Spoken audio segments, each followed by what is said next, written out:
मेरा नाम पाकी है। मैं एक मिडिल क्लास परिवार से हूँ। मेरे माता पिता मुझे ज़्यादा पढ़ाना नहीं चाहते थे। फिर भी जिद करके मैंने यूनिवर्सिटी में एडमिशन ले लिया। कॉलेज के पहले ही दिन मुझे किसी लड़के से प्यार हो गया। फिर किसी कारणवश हम दोनों अलग हो गए। पढ़ाई पूरी होते ही मेरे पिता ने मेरा रिश्ता कर दिया। परंतु जब मैंने लड़के को देखा तो मेरे होश उड़ गए, क्योंकि वह तो पाखी एक मिडिल क्लास लड़की थी। देखने में बहुत खूबसूरत थी। लंबे बाल, पतली सी गर्दन, नाजुक से गुलाबी होंठ, बड़ी बड़ी काली आंखें, गोरा रंग, 5 फुट 6 इंच की हाइट, दुबली पतली सी, और अभी वे मात्र 16 साल की थी। पाखी पढ़ने में भी बहुत होशियार थी, परंतु उसके घर के हालात ऐसे नहीं थे कि वो अपनी पढ़ाई लिखाई बिना किसी परेशानी के अच्छी तरीके से कर सके। पाखी के पिता महेंद्र जी की कमाई इतनी नहीं थी कि वो उसकी शादी में होने वाले खर्च को उसकी पढ़ाई पर खर्च कर सके। वो एक प्राइवेट कंपनी में क्लर्क हैं। उन्होंने पाखी को साफ साफ कह दिया था कि बेटा 12वीं के बाद बीए कर लेना और उसके बाद हम तुम्हारी शादी कर देंगे। पर पाखी के सपने कुछ और थे और वह अच्छी तरह से पढ़ाई करना चाहती थी।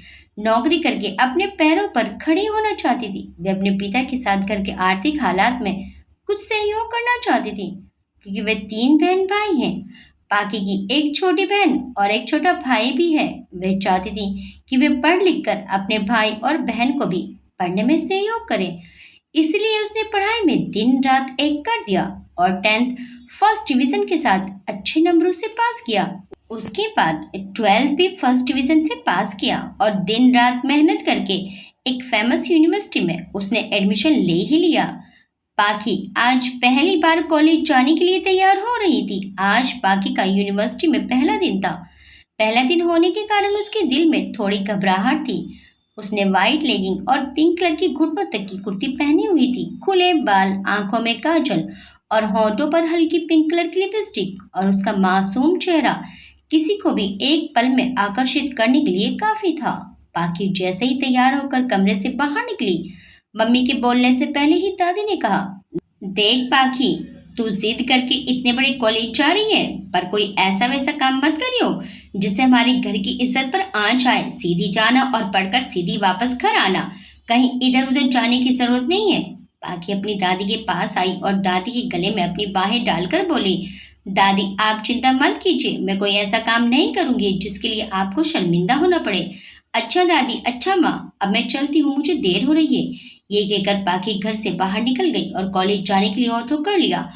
ऑटो में बैठे बैठे उसे अपने सारे सपने और सारी मेहनत याद आ गई। वो सॉफ्टवेयर इंजीनियर बनना चाहती थी, पर घर के हालात इतने अच्छे नहीं थे कि उसके पापा किसी प्राइवेट इंस्टीट्यूट की मोटी फीस भर सकें।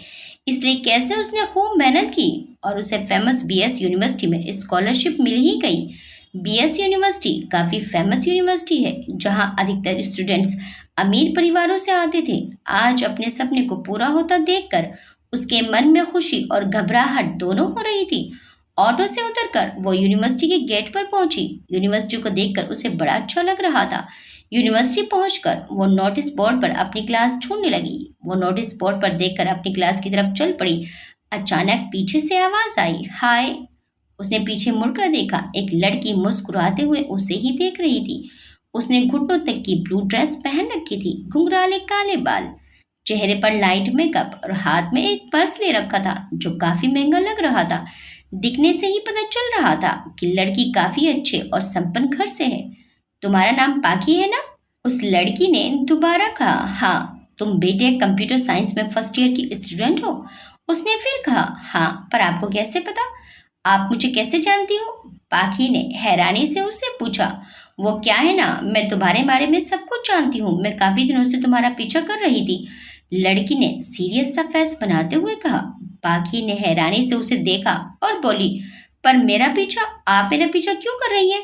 पाखी एक बार को घबरा ही गई। अरे मैं तो मजाक कर रही थी। ये तुम्हारा आई कार्ड गिर गया था नोटिस बोर्ड के पास, मैंने देख लिया तो तुम्हें देने के लिए तुम्हारे पीछे पीछे आ गई, लड़की ने खिलखिलाते हुए कहा।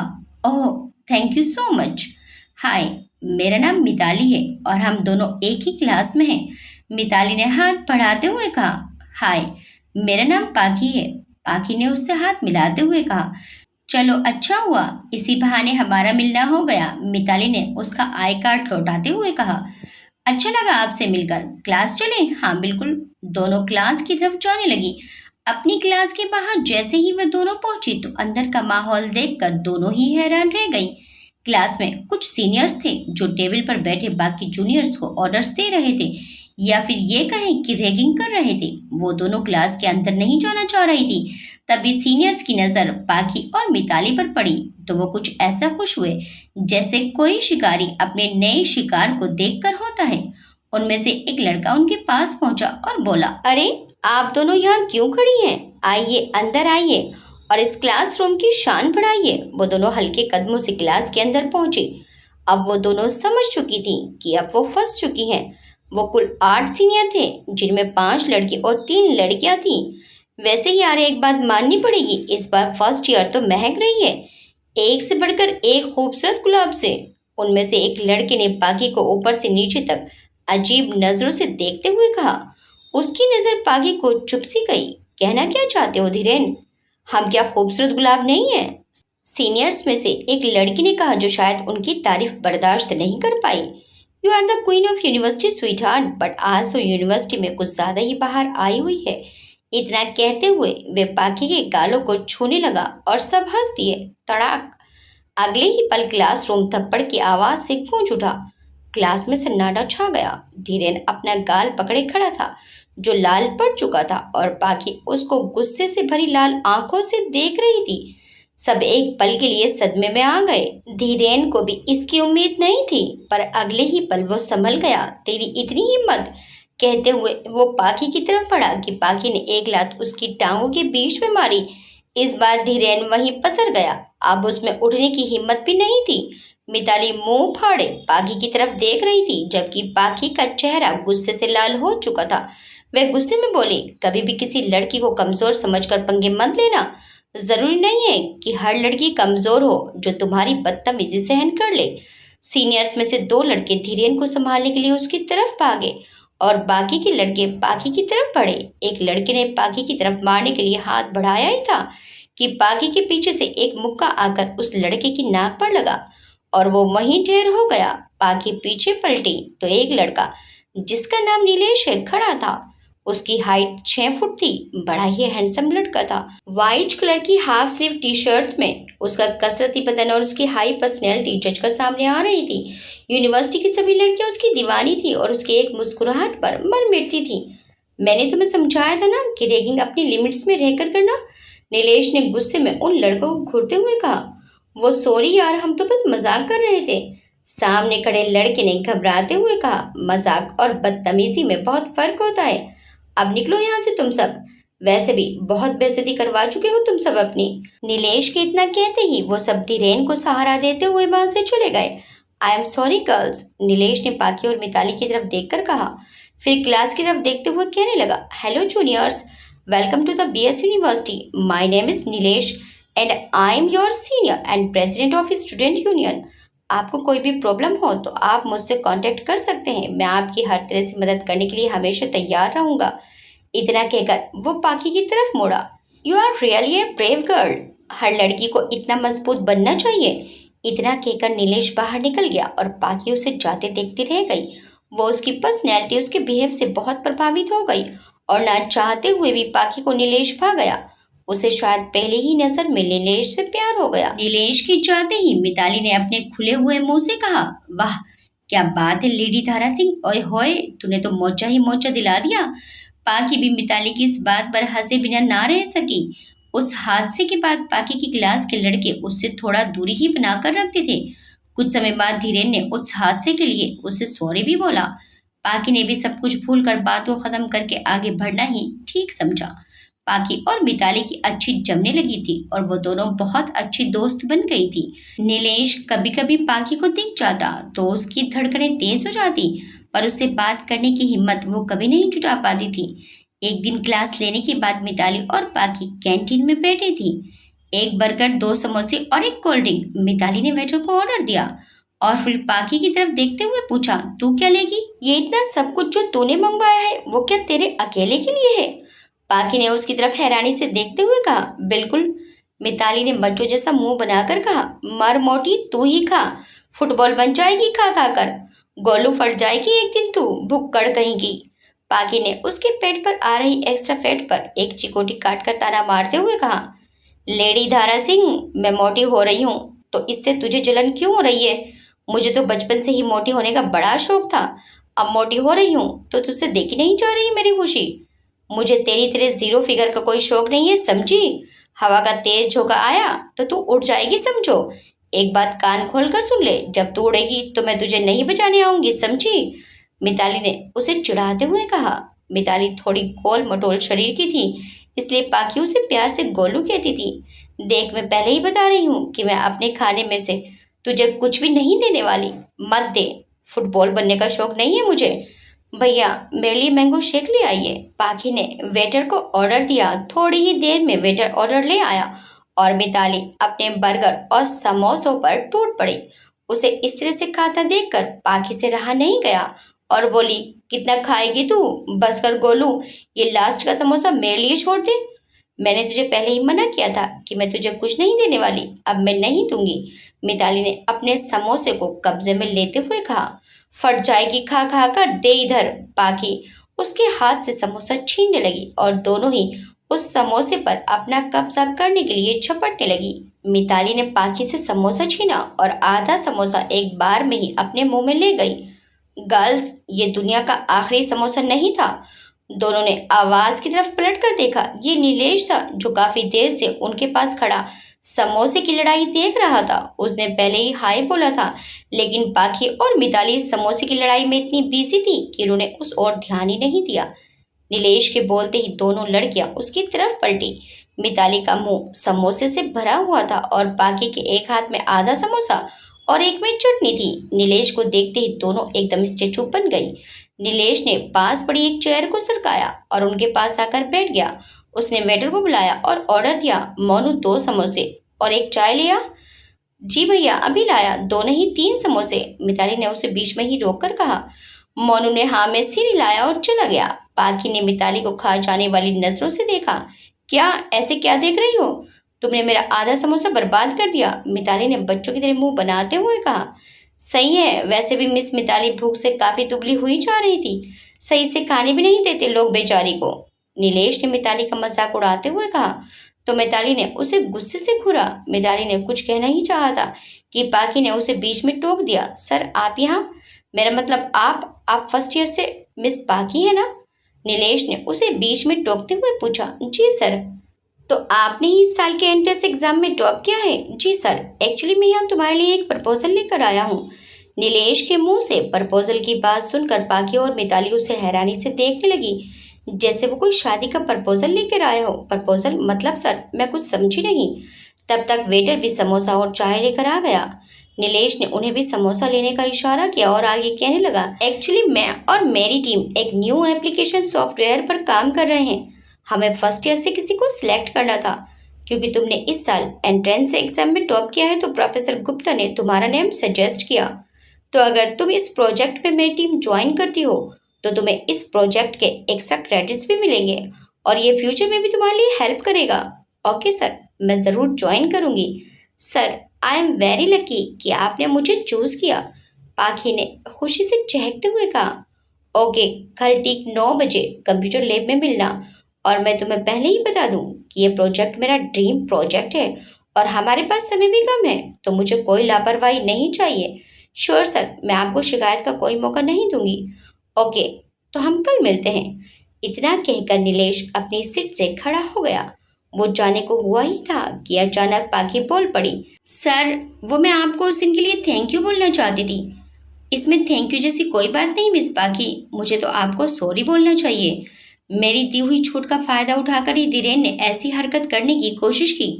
तभी मिताली भी पाखी के पास आकर खड़ी हो गई और बोली, आप बिल्कुल सही कह रहे हो सर, गलती ना आपकी ही है। ऐसे छिचोरे लड़कों को यूनिवर्सिटी से निकाल देना चाहिए। जाने कैसे उसके घर वाले उस छिचोरे को बर्दाश्त करते होंगे। उसके घर में भी जरूर कोई छिचोरा होगा, तभी तो वो मेरा छोटा भाई है। नीलेश ने उसे बीच में टोकते हुए कहा। मिताली के तो जैसे गले से आवाज ही निकलना बंद हो गई। पाखी और मिताली दोनों ही हैरानी से मुंह फाड़ कर नीलेश को देखने लगी। नीलेश वहां से जाने लगा। फिर कुछ सोच कर वो पलटा। वैसे पाकी, उस दिन तुमने जैसे धीरेन का सामना किया और गलत का विरोध किया, उस सब से मैं काफी इम्प्रेस हुआ। I like your bravery. इतना कहकर वो चला गया। पाकी ने मिताली के सर पर एक चपत लगाते हुए कहा, तू चुप नहीं रह सकती थोड़ी देर? जब देखो बिना सोचे समझे कुछ भी कह देती है।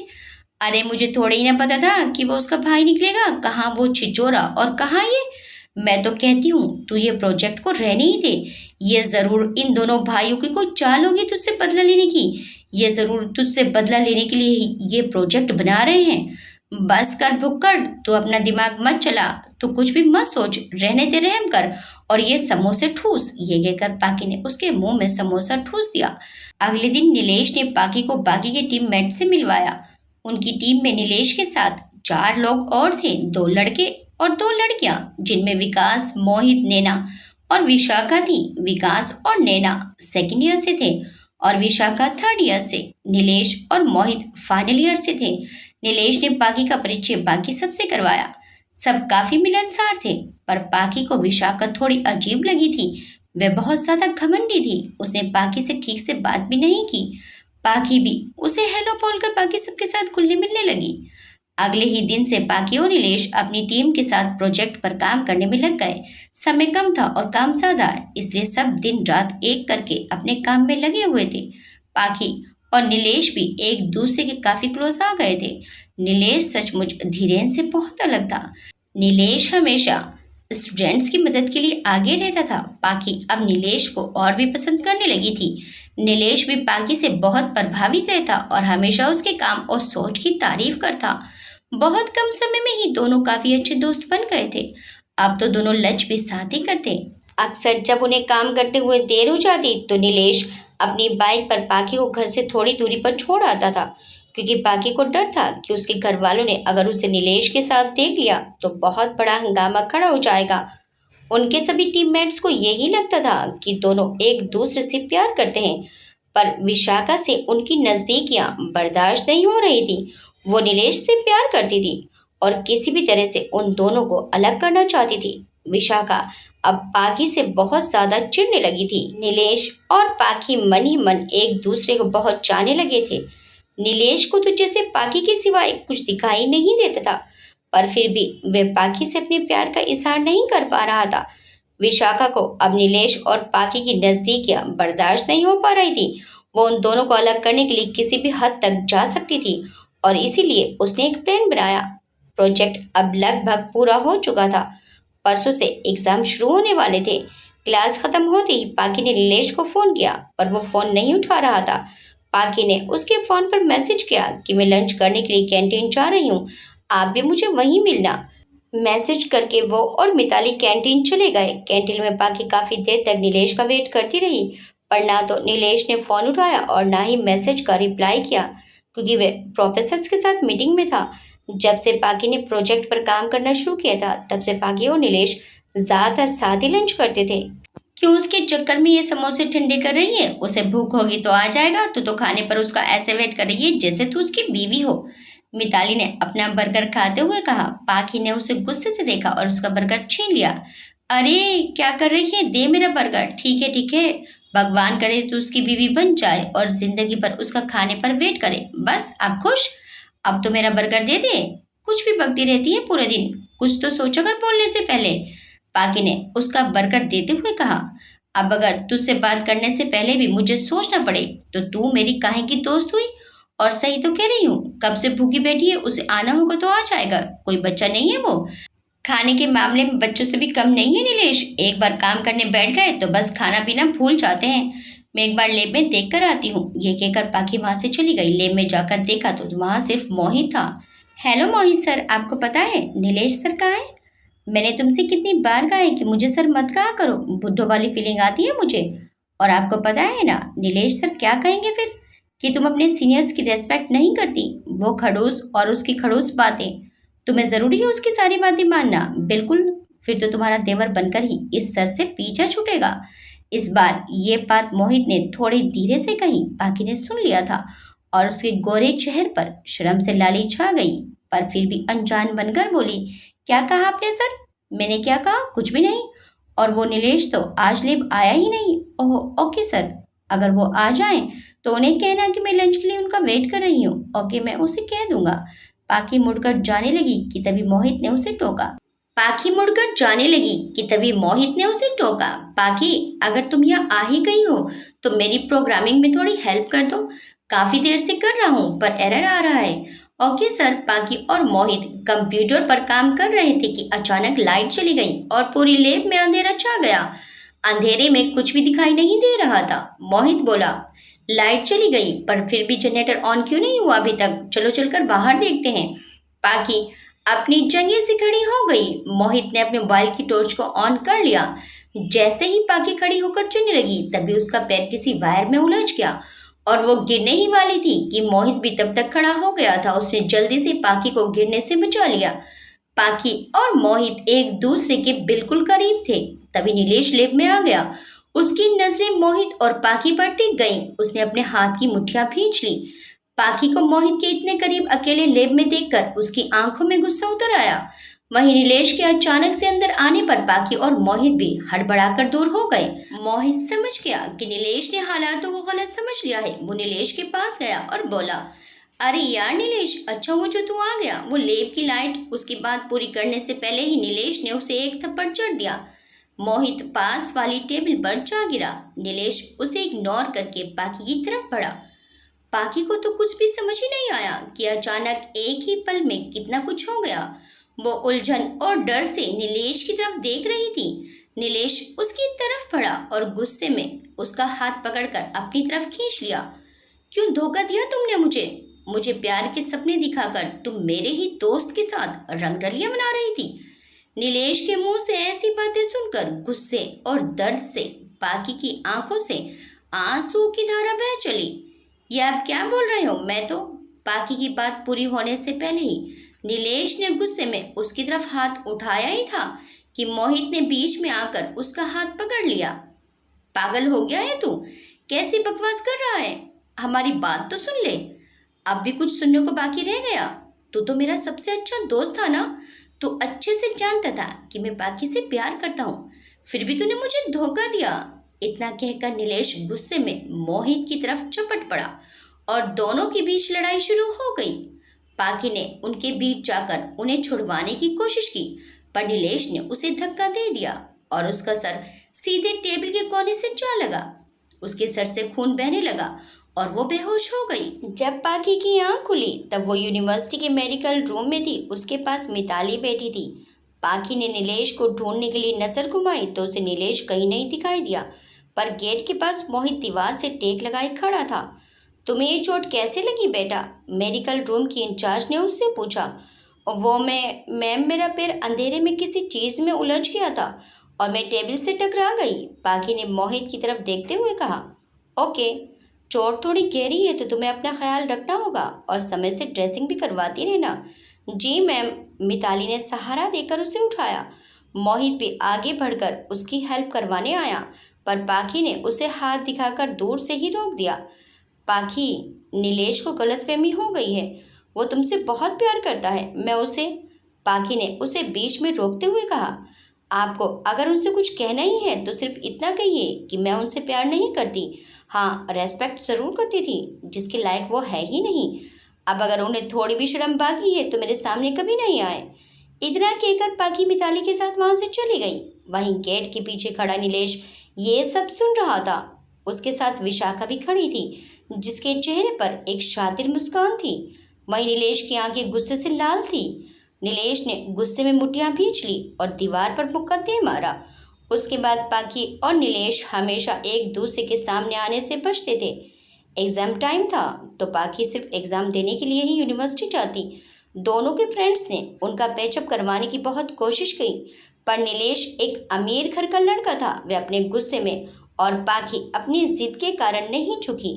नीलेश तो फाइनल ईयर के एग्ज़ाम देकर चला गया, पर पाखी उसे कभी भूल नहीं पाई। उसके दिल में हमेशा उसके पहले प्यार के अधूरे रह जाने की टीस रह गई। वक्त गुजर गया और इस बात को 3 साल हो गए। अभी पिछले महीने ही पाखी का बीटेक फाइनल ईयर का रिजल्ट आया था, जिसमें पाखी ने टॉप किया था और उसका एक अच्छी कंपनी में प्लेसमेंट भी हो गया था। पर पापा और दादी ने यह कहकर ज्वाइन नहीं करने दिया कि अब जो करना है शादी के बाद ससुराल वालों की मर्जी से करना। पाखी अपना मन मार कर रह गई और कर भी क्या सकती थी। अपने घर के हालातों से वो भली भांति परिचित थी। वो जॉब करके अपने माँ पापा की मदद करना चाहती थी, पर उसके मम्मी पापा के लिए उसके पैरों पर खड़े होने से ज़्यादा इम्पोर्टेंट उसकी शादी होना था। इसलिए जब उसकी माँ ने उसे आदित्य के रिश्ते के बारे में बताया तो उसने खामोशी से हाँ में सिर हिलाकर रिश्ते के लिए अपनी मंजूरी दे दी और 1 सप्ताह के अंदर ही उसका रिश्ता आदित्य से तय हो गया। आदित्य एक आर्किटेक्ट इंजीनियर था और बेंगलुरु में एक अंतर्राष्ट्रीय कंपनी में एक अच्छी सैलरी पैकेज के साथ इंजीनियर की पोस्ट पर था। उसका परिवार भी बहुत भला था। पाखी के पिता आजकल बहुत बीमार रहते थे, इसीलिए वे चाहते थे कि पाखी की शादी उनके रहते अच्छे से हो जाए। उसके पिताजी को शादी की जल्दी थी तो पहले ही मुहूर्त में 20 दिन बाद उनकी शादी तय कर दी गई। आदित्य को बार बार छुट्टी मिलना मुश्किल था, इसलिए तय हुआ कि आदित्य शादी के समय ही आएगा। शादी का दिन भी पास आ गया। शादी में बस 3 दिन रह गए थे। आज आदित्य भी आने वाला था और आज ही उनकी पहली मुलाकात भी होने वाली थी, जैसा कि उनके घर वालों ने तय किया था। पाखी तो बेसब्री से आज के दिन का इंतजार कर रही थी, क्योंकि उसने अभी तक लड़की की फोटो तक नहीं देखी थी। उसे बिना फोटो देखे ही शादी के लिए हाँ कर दी थी। शायद नीलेश की वजह से उसे फोटो देखने में कोई दिलचस्पी नहीं थी, पर वो शादी से पहले एक बार लड़की को जरूर देखना चाहती थी। आज उसने हल्के पीच रंग की साड़ी पहनी थी, कानों में छोटे इयररिंग्स और हाथों में साड़ी से मैच होती हुई पीच रंग की चूड़ियां, जो उसके गोरे हाथों को और भी खूबसूरत बना रही थी। आज पाखी की ससुराल से उसके लिए शादी का जोड़ा और दुल्हन का कुछ सामान लेकर आदित्य और उसके जीजा जी आए थे। आदित्य की अपने जीजा जी के साथ बहुत बनती थी और इसीलिए वो उन्हें जिद करके अपने साथ लाया था। आदित्य शर्मीले स्वभाव का था। अपने शर्मीले स्वभाव के कारण उसे आज पाखी से मिलने में झिझक हो रही थी। आदित्य और उसके जीजा जी एक कमरे में बैठे हुए पाखी का इंतजार कर रहे थे। जब पाखी की माँ उसे कमरे में लेकर पहुंची तब आदित्य के हाथ में चाय का कप था। जैसे ही आदित्य ने पाखी को देखा तो वो अपनी नजरें उस पर से हटा ही नहीं पाया। उसकी आंखें पाखी पर ही जम गई और उसका हाथ चाय का कप लिए हुए हवा में ही जम गया। वो ये भी भूल गया कि उस कमरे में उसकी होने वाली सास और जीजा जी भी हैं। उसे ख्याल ही नहीं रहा कि कब पाखी उसके सामने वाले सोफे पर आकर बैठ गई। पाखी के बैठने के बाद भी जब आदित्य ने अपनी नजरें नहीं हटाई तो उसके जीजा जी ने उसके कान के पास फुसफुसाकर कहा, साले साहब, ये आपकी ही होने वाली बीवी है, बस करो, आंखों ही आंखों में खा जाओगे क्या। उनकी आवाज सुनते ही आदित्य जैसे नींद से जागा और उसके हाथ में चाय की प्याली हड़बड़ाहट से छलक गई और सब उसकी इस हरकत पर हल्के से मुस्कुरा दिए। पाखी अभी तक नजरें झुकाई ही बैठी थी। दादी ने उसे पहले ही समझा रखा था कि ज्यादा चबर चबर ना करियो और चुपचाप बैठी रहियो, इसलिए अपनी मम्मी के होते हुए उसकी हिम्मत नहीं हो रही थी नजरें भी उठाने की। वो अपनी मम्मी के वहां से जाने का इंतजार कर रही थी। तब मोहित ने खड़े होते हुए कहा कि आंटी जी, हमें अकेले में बात करने का इन्हें मौका देना चाहिए। हाँ रोहित जी, वो मुझे आपसे शादी की तैयारियों के बारे में बात करनी थी, आप मेरे साथ आए, पाखी की मम्मी ने मुस्कुराते हुए कहा और वो दोनों बाहर चले गए। पाखी अभी तक नसें झुकाई ही बैठी थी। मम्मी के जाते ही उसने मुस्कुराते हुए नसें उठाई, पर अगले ही पल उसकी मुस्कुराहट गायब हो गई। आदित्य वैसा बिल्कुल भी नहीं दिखता था जैसा उसने अपने सपनों के राजकुमार के बारे में सोच रखा था। वो नीलेश जैसा बिल्कुल नहीं था। शायद वह आदित्य की तुलना नीलेश से कर रही थी, इसलिए उसे आदित्य में कुछ भी अच्छा नजर नहीं आ रहा था। हाइट तो उसकी भी 6 फीट के लगभग थी, पर रंग सांवला था। ठीक ठाक से साधारण नैन नक्श, पर इतने बुरे नहीं थे। अगर गौर से देखो तो आकर्षक दिखाई देते थे। Simple full sleeve white shirt और ब्लैक पैंट, सब कुछ एकदम साधारण ही लगा उसे। पाखी ने तो सोचा था कि बेंगलुरु में इंटरनेशनल कंपनी में काम करने वाला बंदा काफी डैशिंग होगा, पर उसे आदित्य की साधारण सी पर्सनैलिटी देखकर एक ही पल में अपने सारे सपने टूटते हुए नजर आए। कमरे में काफी देर तक खामोशी ही फैली रही। वो मैंने सुना है कि आप कंप्यूटर्स में बहुत अच्छी हैं। उस कमरे की खामोशी को तोड़ते हुए आदित्य ने झिझकते हुए बातों की शुरुआत करने की कोशिश की। जी, पाखी ने बस इतना ही कहा। तो आप शादी के बाद भी नौकरी करना चाहती हैं? आदित्य ने बात को थोड़ा और आगे बढ़ाने की कोशिश की। क्यों, आप नहीं चाहते क्या? पाखी ने उसकी तरफ देखते हुए बेरुखी से कहा। अरे नहीं नहीं, मेरा वो मतलब नहीं था। ये तो अच्छी बात है, बिल्कुल आपकी मर्जी है कि आप क्या करना चाहती हैं। मैं हमेशा आपके साथ रहूंगा। आदित्य को लगा उसके इस जवाब से शायद पाखी खुश हो जाएगी, पर पाखी की तरफ से कोई जवाब ही नहीं आया और फिर एक बार कमरे में खामोशी पसर गई। इस बार पाखी ने खामोशी को तोड़ते हुए कहा, मुझे लगता है कि हमें चलना चाहिए, बाहर सब हमारा इंतजार कर रहे होंगे। इतना कहकर पाखी खड़ी हो गई। आदित्य भी खड़ा हो गया। पाखी जैसे ही बाहर जाने लगी, आदित्य ने उसे पीछे से आवाज लगाई, पाखी जी। जी, पाखी ने पीछे मुड़ते हुए कहा। ये मैं आपके लिए लाया था। आज हम पहली बार मिल रहे हैं तो। आदित्य ने पैक हुए गिफ्ट को उसके सामने करते हुए कहा। हमारी शादी इतनी जल्दी में तय हुई कि कुछ सोचने का समय भी नहीं मिला, पर मैं आपसे एक बात कहना चाहूंगा कि मैं और मेरा परिवार हमेशा आपका ख्याल रखेंगे और मुझे आप बहुत पसंद हैं। मैं आपका साथ कभी नहीं छोड़ूंगा। एक सांस में अपनी बात कहकर आदित्य बाहर निकल गया और पाखी वही हाथ में गिफ्ट लिए खड़ी रह गई। रात के 10 बज रहे थे। आज फिर से पाखी अपने कमरे की खिड़की खोलकर आसमान को निहार रही थी, पर आज उसके चेहरे पर वो चमक नहीं थी। उसकी सारी उम्मीदों के टूटने की वजह से आज उसे ऐसा लग रहा था जैसे सबने जानबूझकर उसे धोखा दिया हो। उसने आज शाम को अपने माता पिता से कह दिया कि वो ये शादी नहीं करना चाहती। घर में बहुत बवाल हुआ। सबने उसे समझाया, डांटा भी, पर पाखी पर तो जैसे कोई भूत सवार था।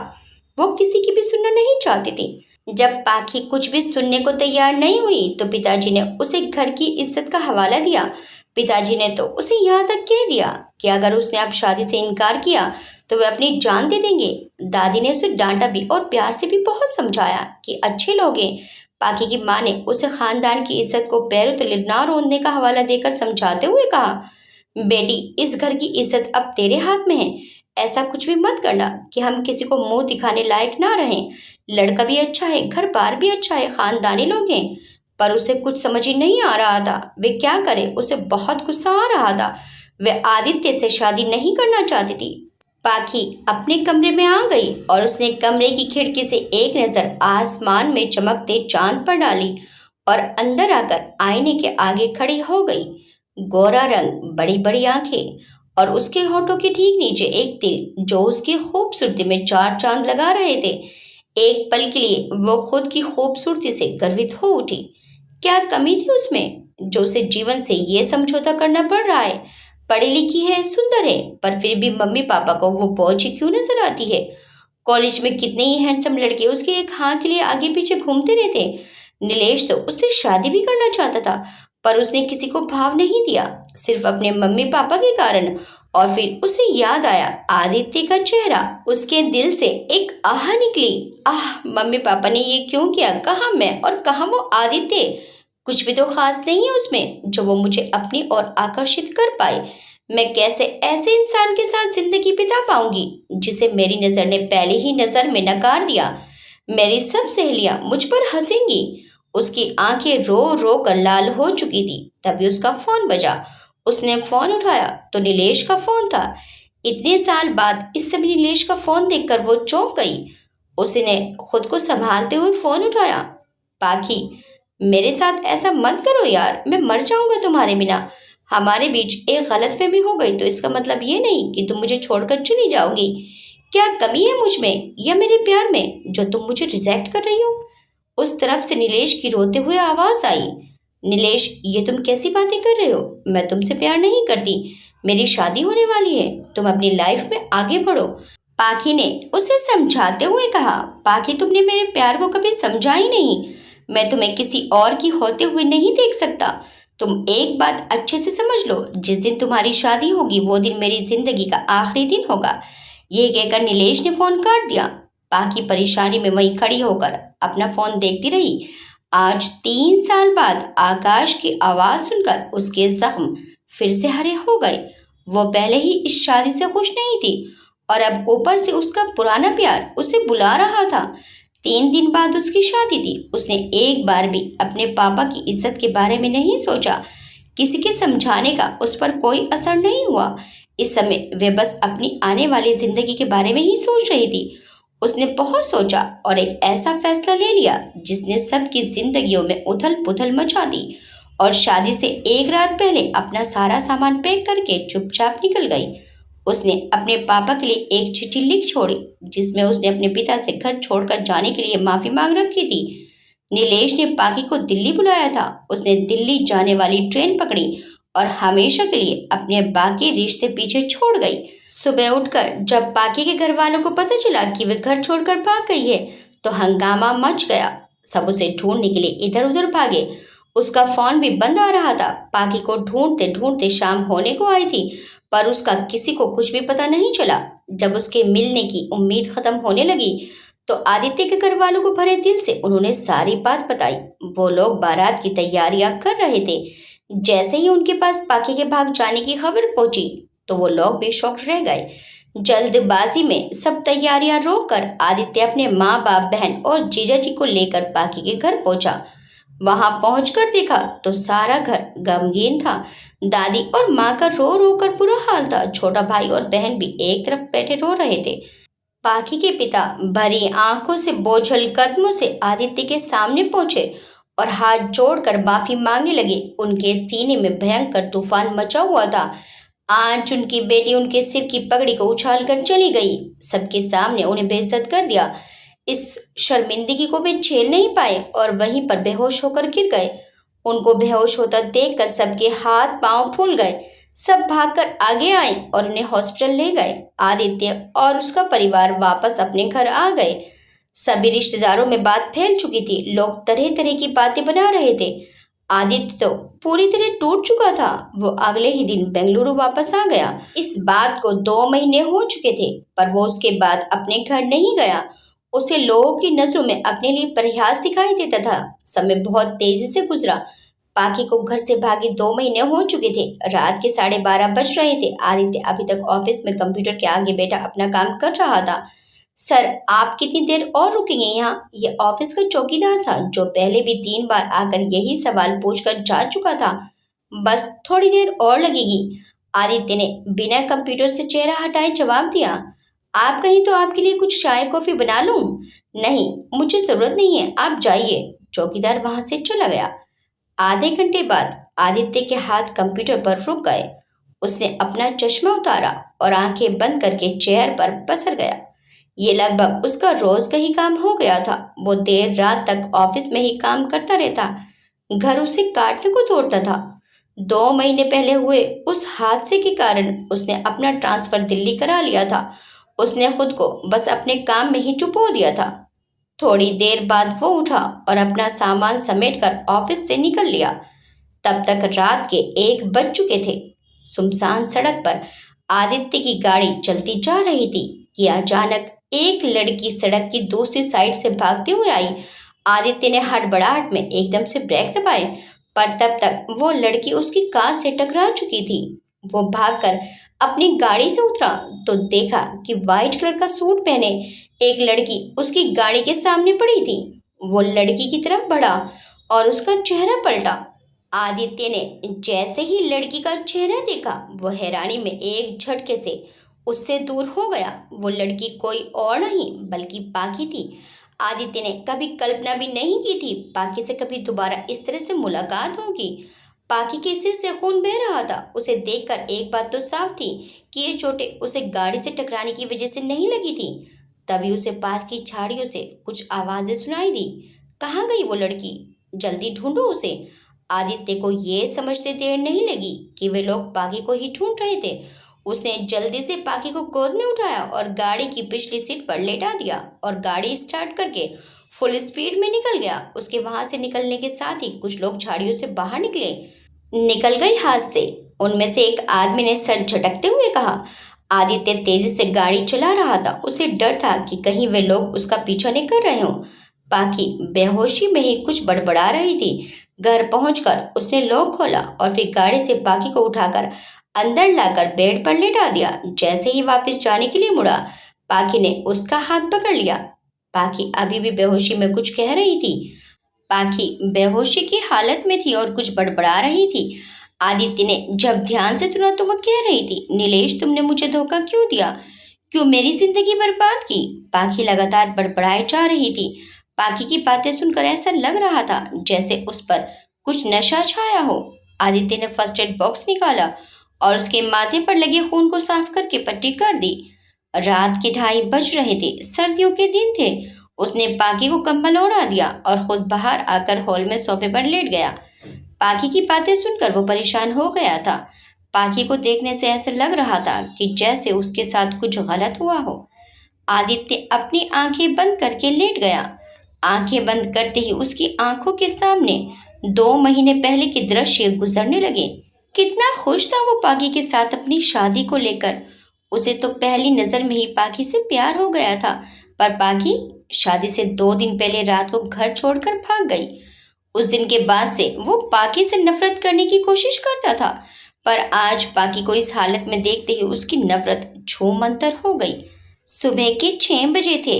आदित्य वहीं हॉल में ही सोफे पर ही सो गया था। अचानक कुछ गिरने की आवाज से उसकी आंख खुली तो वो बेडरूम की तरफ भाग कर गया। वहां जाकर देखा तो पाखी जमीन पर बैठी अपना पैर पकड़ कर करहा रही थी। शायद वो उठने की कोशिश कर रही थी और संभल नहीं पाने के कारण गिर गई थी। उसके हाथ लगने से ही पास की टेबल पर रखा हुआ फ्लावर पॉट भी गिर गया था। आदित्य दौड़कर उसके पास पहुंचा। क्या कर रही हो तुम? अभी तुम इस लायक नहीं हो कि अपने आप खड़ी हो सको। आदित्य को देखकर पाखी एकदम हैरान रह गई। आप यहाँ में कैसे आई? तुम्हें शायद याद नहीं, कल रात कुछ गुंडे तुम्हारा पीछा कर रहे थे। उनसे बचकर भागते भागते तुम मेरी गाड़ी से टकराकर बेहोश हो गई।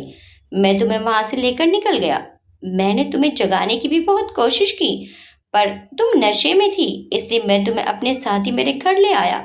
पाखी को उसके साथ कल रात हुई सारी घटनाएं याद आ गईं। मैं आपको खड़े होने में मदद करता हूँ। आदित्य की आवाज के साथ ही पाखी वर्तमान में लौटी। आदित्य ने उसका हाथ पकड़कर उसे सहारा देकर उठाना चाहा, पर पैर हिलाते ही उसके पैर में तेज दर्द उठा और वो लड़खड़ा गई। आदित्य ने उसे पकड़ लिया। लगता है तुम्हारे पैर में गहरी चोट लगी है। इतना कहकर आदित्य ने उसे अपनी बाहों में उठा लिया। पाखी हैरानी से उसकी तरफ देखती रही। आदित्य ने उसे पेड़ पर लिटा दिया। पाखी को पैर में बहुत अधिक दर्द था। तुम आराम करो, मैं डॉक्टर को फोन करता हूँ और तुम्हारे खाने के लिए भी कुछ लाता हूँ। ये कहकर आदित्य बाहर चला गया। पाखी आदित्य को देखकर बहुत परेशान हो गई थी, पर इस समय वे दर्द से बेहाल थी। थोड़ी देर बाद आदित्य एक ट्रे में चाय और बिस्किट लेकर आ गया। कुछ खाकर ये पेन किलर ले लो, इससे तुम्हें दर्द से कुछ आराम मिलेगा। इतना कहकर वो बाहर चला गया। पाखी ने दर्द में तड़पते हुए जैसे तैसे कुछ खाया और दवाई ले ली। थोड़ी देर बाद डॉक्टर भी आ गया। डॉक्टर पाखी का चेकअप करने के बाद बाहर आ गया और आदित्य से बोला, पैर में फ्रैक्चर हो गया है, प्लास्टर लगाना पड़ेगा।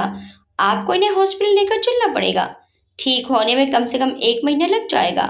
आदित्य ने अपनी बेचैनी को छुपाते हुए पूछा, और कुछ? क्या और कोई प्रॉब्लम भी है? मैं जानता हूँ तुम क्या जानना चाहते हो। सब ठीक है, उसे ड्रग्स दिया गया था। शरीर की चोटें बताती हैं कि उसके साथ जबरदस्ती करने की कोशिश की गई है, पर कुछ गलत होने से बच गई है वो। उसका शरीर बहुत कमजोर है, जैसे कई हफ्तों से ठीक से कुछ खाया ना हो। आदित्य ने डॉक्टर से कहा, मुकुल, मैं नहीं चाहता ये बात कहीं भी लीक हो। तुम मेरे बहुत अच्छे दोस्त हो, इसीलिए मैंने तुम्हें यहाँ बुलाया है। तुम इसका इलाज यहीं घर पर करो। ठीक है आदि, मैं यहीं घर पर ही सारा इंतजाम कर देता हूँ। पर ये लड़की कौन है? कुछ सोचकर आदित्य ने कहा, कोई जान पहचान वाली है। ठीक है, तुम चिंता मत करो, मैं सब कुछ संभाल लूंगा। इतना कहकर डॉक्टर मुकुल वहां से चला गया। पाखी को प्लास्टर चढ़ गया था, अब उसे दर्द में भी आराम था। आदित्य ने आज ऑफिस से छुट्टी कर ली थी। क्या मैं तुम्हारे घर पर खबर कर दूं? शाम को आदित्य ने पाखी के पास आकर कहा, मेरे घर क्यों? तुम्हारी तबीयत ठीक नहीं है। अगर तुम चाहती हो किसी को इन्फॉर्म करना तो मैं कर देता हूँ, तुम्हारे घर या फिर और किसी को। आदित्य ने जानबूझकर लास्ट के शब्दों को थोड़ा जोर देकर बोला, मेरा कोई नहीं है, न कोई घर न कोई और। आपको किसी को कुछ बताने की जरूरत नहीं है। मैंने आपके साथ जो किया उसके बाद भी आपने मेरी इतनी मदद की, उसके लिए मैं आपकी बहुत आभारी हूँ। पर मैं आपको और अधिक तकलीफ नहीं दूंगी और जल्दी यहाँ से चली जाऊंगी।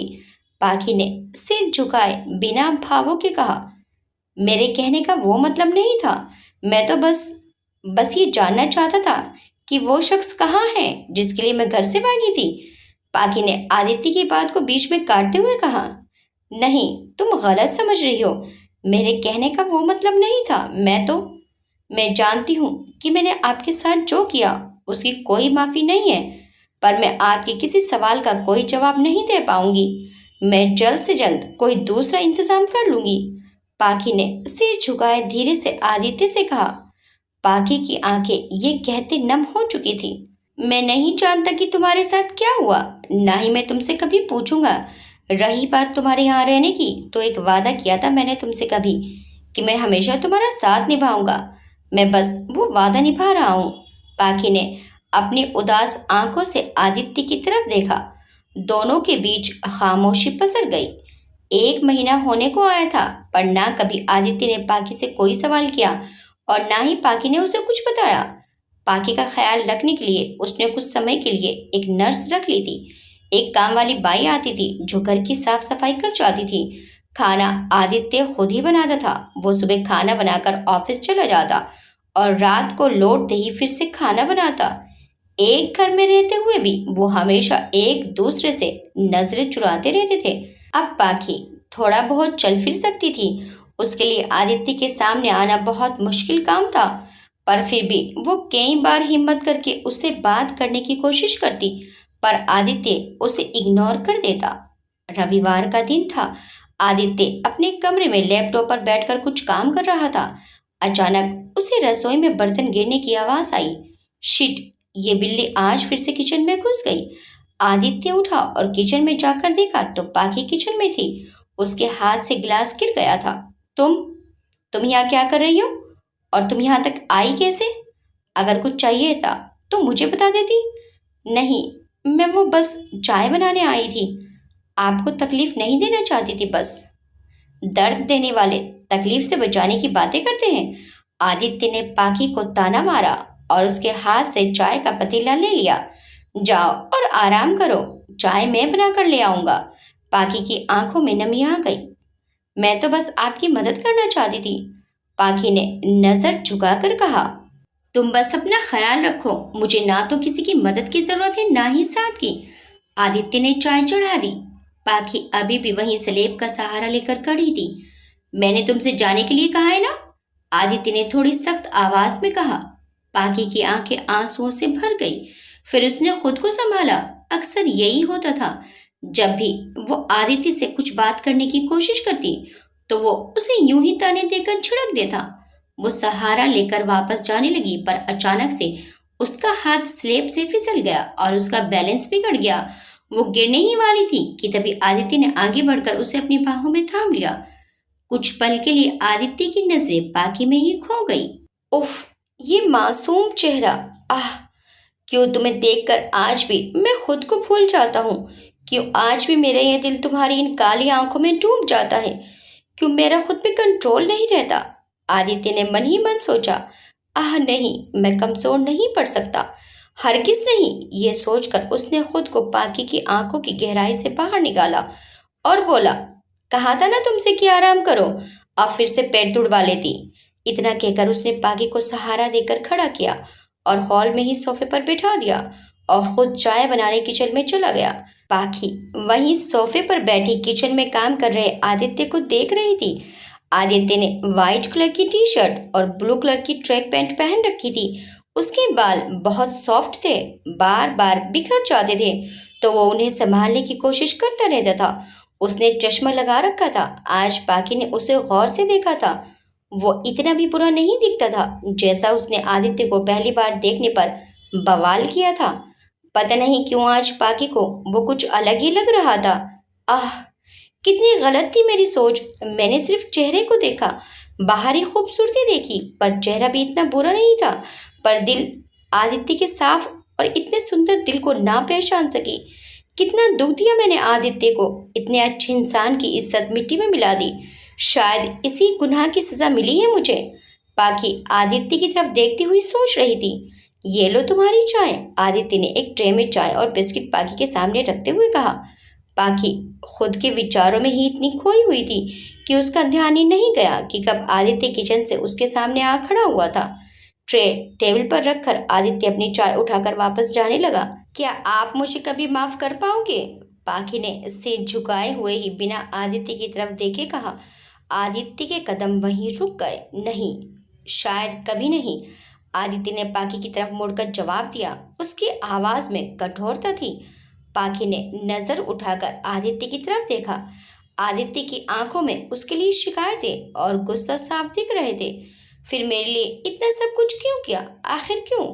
तुमने मेरे साथ जो किया उसके लिए तो मैं तुम्हें माफ कर भी सकता हूँ, पर मेरी फैमिली को तुम्हारी वजह से जो बेइज्जती का सामना करना पड़ा उसे मैं ना तो भूल सकता हूँ, ना ही कभी तुम्हें माफ कर सकता हूँ।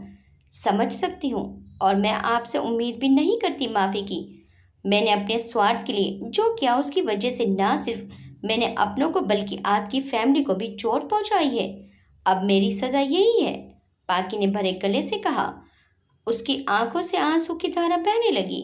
पाकी, अपने घर लौट जाओ। आदित्य ने पहले की अपेक्षा में कुछ नरम लहजे में कहा। किस हक से लौट जाऊं? कैसे सामना करूंगी मैं पापा का? समाज में उनकी इज्जत उछाल कर आज किस मुंह से उनकी दहलीज पर लौट जाऊं? पापा का सामना करने की हिम्मत अब मुझ में नहीं है।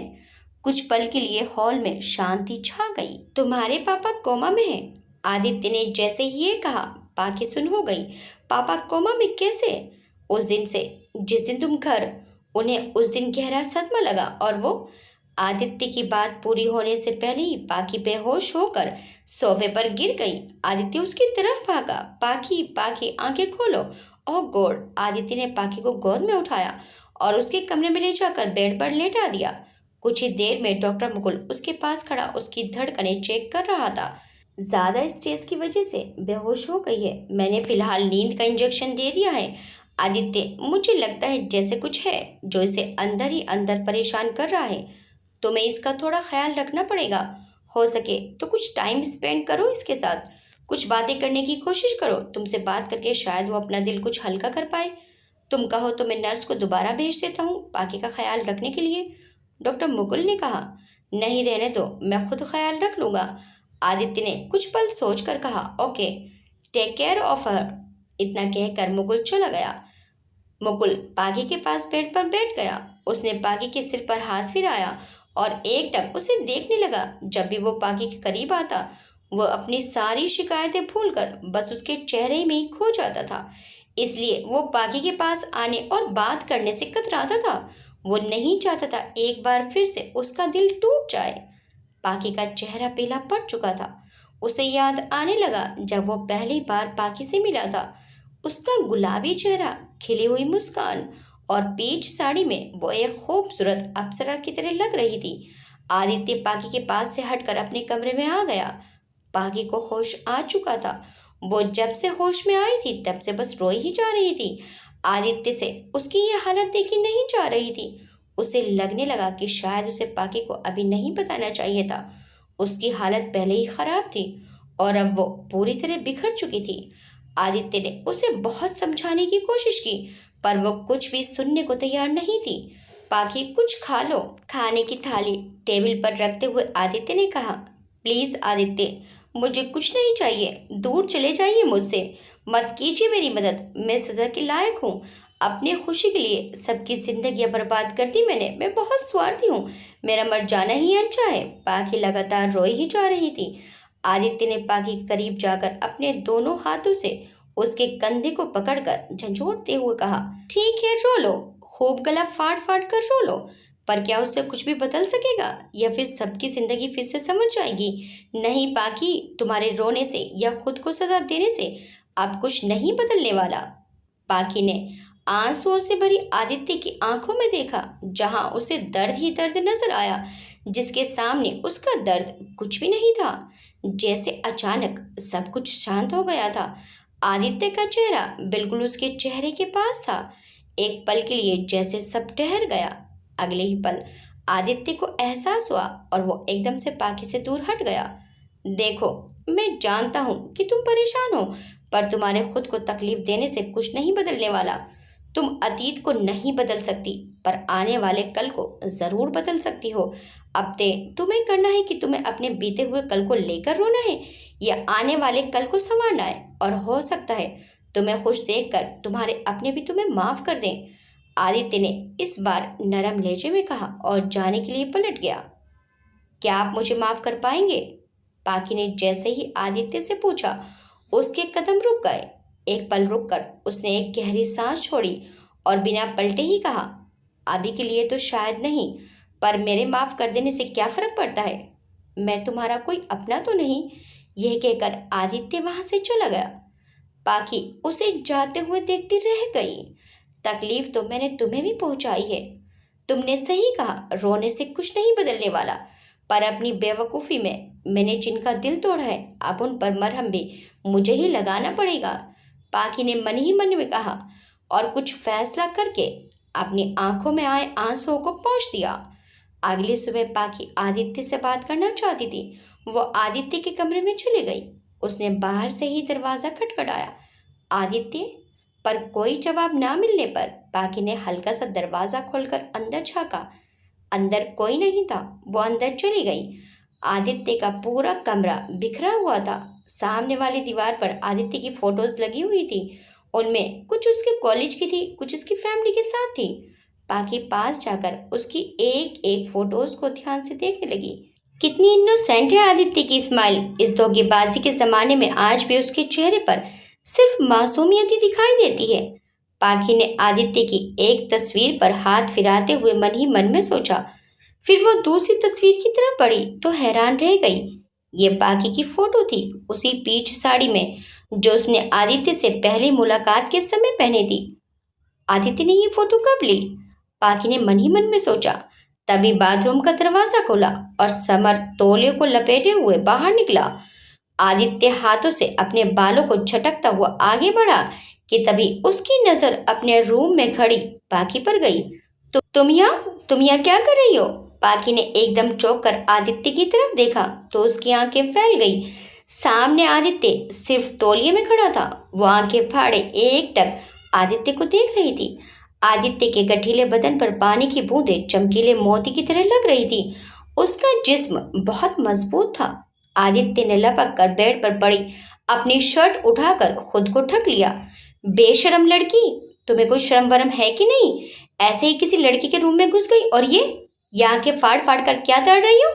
आदित्य के इतना कहते ही पाखी छेप गई और जल्दी से पलटकर मुंह दूसरी तरफ कर लिया। वो मैं तो बस आपसे कुछ बातें, आई एम सॉरी, इतना कहकर पाखी वहां से भागकर अपने कमरे में आ गई। उसका चेहरा शर्म से लाल हो गया था। वहीं आदित्य तो जैसे शर्म से पिघलने ही वाला था। थोड़ी देर बाद आदित्य रेडी होकर बाहर आया तो पाखी मेड के साथ किचन में काम कर रही थी। एक बार की वो पाखी को काम ना करने के लिए टोकने को हुआ, पर फिर उसे थोड़ी देर पहले की घटना याद आई और वो चुपचाप नजरें चुराते हुए सोफे पर पड़े अपने लैपटॉप को उठाकर जाने लगा कि पीछे से पाखी की आवाज आई। बेला, अपने सांप को कह दे ब्रेकफास्ट रेडी है तो डाइनिंग हॉल में आ जाए, वरना फिर ब्रेकफास्ट देने उनके रूम में जाना पड़ेगा। पाखी ने आदित्य को देख लिया था, इसलिए उसने जानबूझकर थोड़ी तेज आवाज में काम वाली बेला से कहा, बेला, मुझे अभी भूख नहीं है, मेरा नाश्ता बनाने की कोई जरूरत नहीं है, मैं खुद बना लूंगा अपने लिए। आदित्य ने पाखी की तरफ देखे बिना कहा, कोई बात नहीं, मैं आपके कमरे में ही नाश्ता ले जाती हूँ, फिर आपको भूख जरूर लग जाएगी। इस बार पाखी ने सीधे आदित्य से कहा।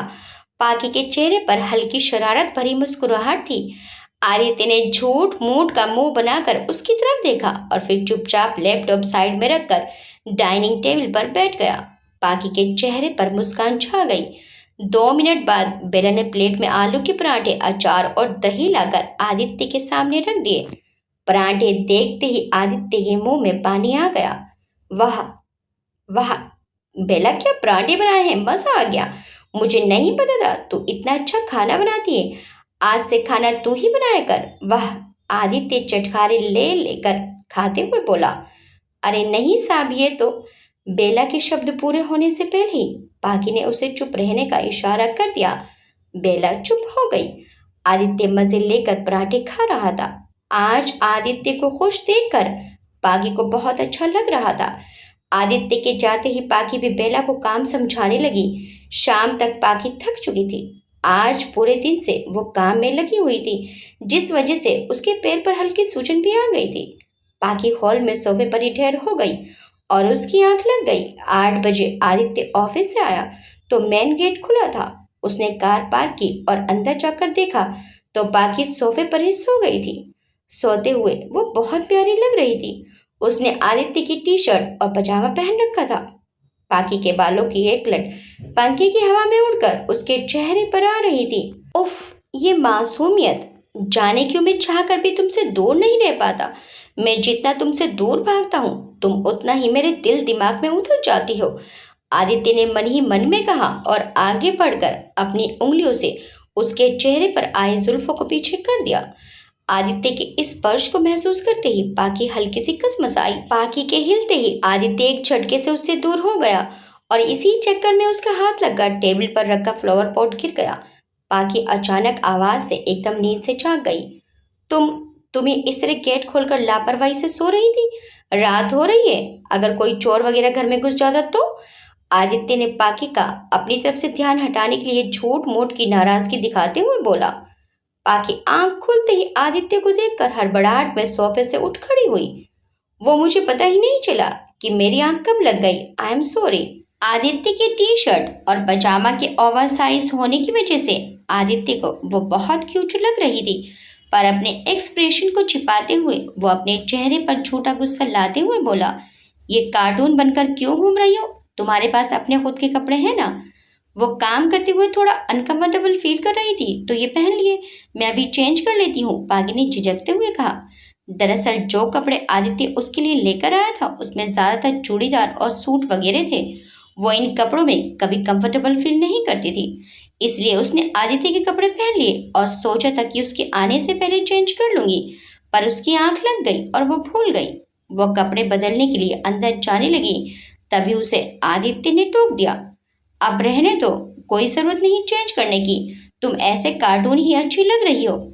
आदित्य को पाकी को ऐसे देखकर अच्छा लग रहा था, बस वो ये बात उसे जताना नहीं चाहता था। मैं फ्रेश होकर आता हूँ, इतना कहकर आदित्य आगे बढ़ा, पर 2 कदम चलते ही उसके पैर ठिठक गए। ये घर को क्या हुआ? सब इतना बदला बदला क्यों लग रहा है? आदित्य ने सोचा और कंफ्यूजन में नजर घुमाकर चारों तरफ देखने लगा। फिर वो अपने कमरे में गया तो वहां भी सब बदला हुआ था। मैं अपने ही घर में आया हूं ना? आदित्य सिर खुजलाते हुए बुदबुदाया। आज मैंने थोड़ी घर की सफाई की थी, थोड़ा चेंज भी किया, आपको बुरा तो नहीं लगा? पीछे से पाकी की आवाज आई। वो उसके कमरे के गेट पर खड़ी थी। नहीं, ठीक है, अच्छा है। कोई तो काम अच्छा किया तुमने। पाकी को लगा कि आदित्य खुश होगा, पर आदित्य के मुंह से ताना सुनकर वो उदास हो गई। खाना लगा दिया है, आप रेडी होकर आ जाइए, इतना कहकर वो वापस चली गई। आदित्य ने अपने सिर पर चपत लगाई। शिट, क्या बोल दिया ये तूने आदित्य? तो हमेशा गधा ही रहेगा। कहाँ वो तारीफ के इंतजार में खड़ी थी और तूने उसका दिल दुखा दिया। तुझे भी किसी लड़की को इम्प्रेस करना आता ही नहीं। थोड़ी देर बाद आदित्य फ्रेश होकर हॉल में आया तो डाइनिंग टेबल पर खाना रखा था, पर पाकी वहां नहीं थी। लगता है उसे मेरी बात का बुरा लग गया, आदित्य ने सोचा। पाकी पाकी, क्या है ये सब्जी में तो नमक ही नहीं है। आदित्य ने जानबूझकर चिल्लाते हुए पाकी को आवाज लगाई। पाकी अपने कमरे में थी, वो बाहर आई। पर मुझे तो नमक सही लगा था, उसने आदित्य के पास आकर कहा। तो मैं क्या झूठ बोल रहा हूँ? आदित्य ने मुंह बनाते हुए कहा। पाकी ने चम्मच उठाकर आदित्य की सब्जी चखी। मुझे तो ठीक लग रहा है, मैं आपके लिए नमक ला देती हूँ, इतना कहकर वो किचन में गई और नमक का डिब्बा लेकर आदित्य के पास रख दिया और वापस जाने लगी। तुमने खाना खा लिया? आदित्य ने उससे पूछा। पाकी एक बार रुकी और फिर बिना मुड़े ही जवाब दिया, हाँ, और चली गई। पाकी अपने कमरे में खिड़की के पास खड़ी थी। चलो खाना खा लो। पाकी ने पीछे मुड़कर देखा तो आदित्य हाथ में प्लेट लिए खड़ा था। पाकी ने कुछ नहीं कहा, वापस खिड़की की तरफ मुंह कर लिया।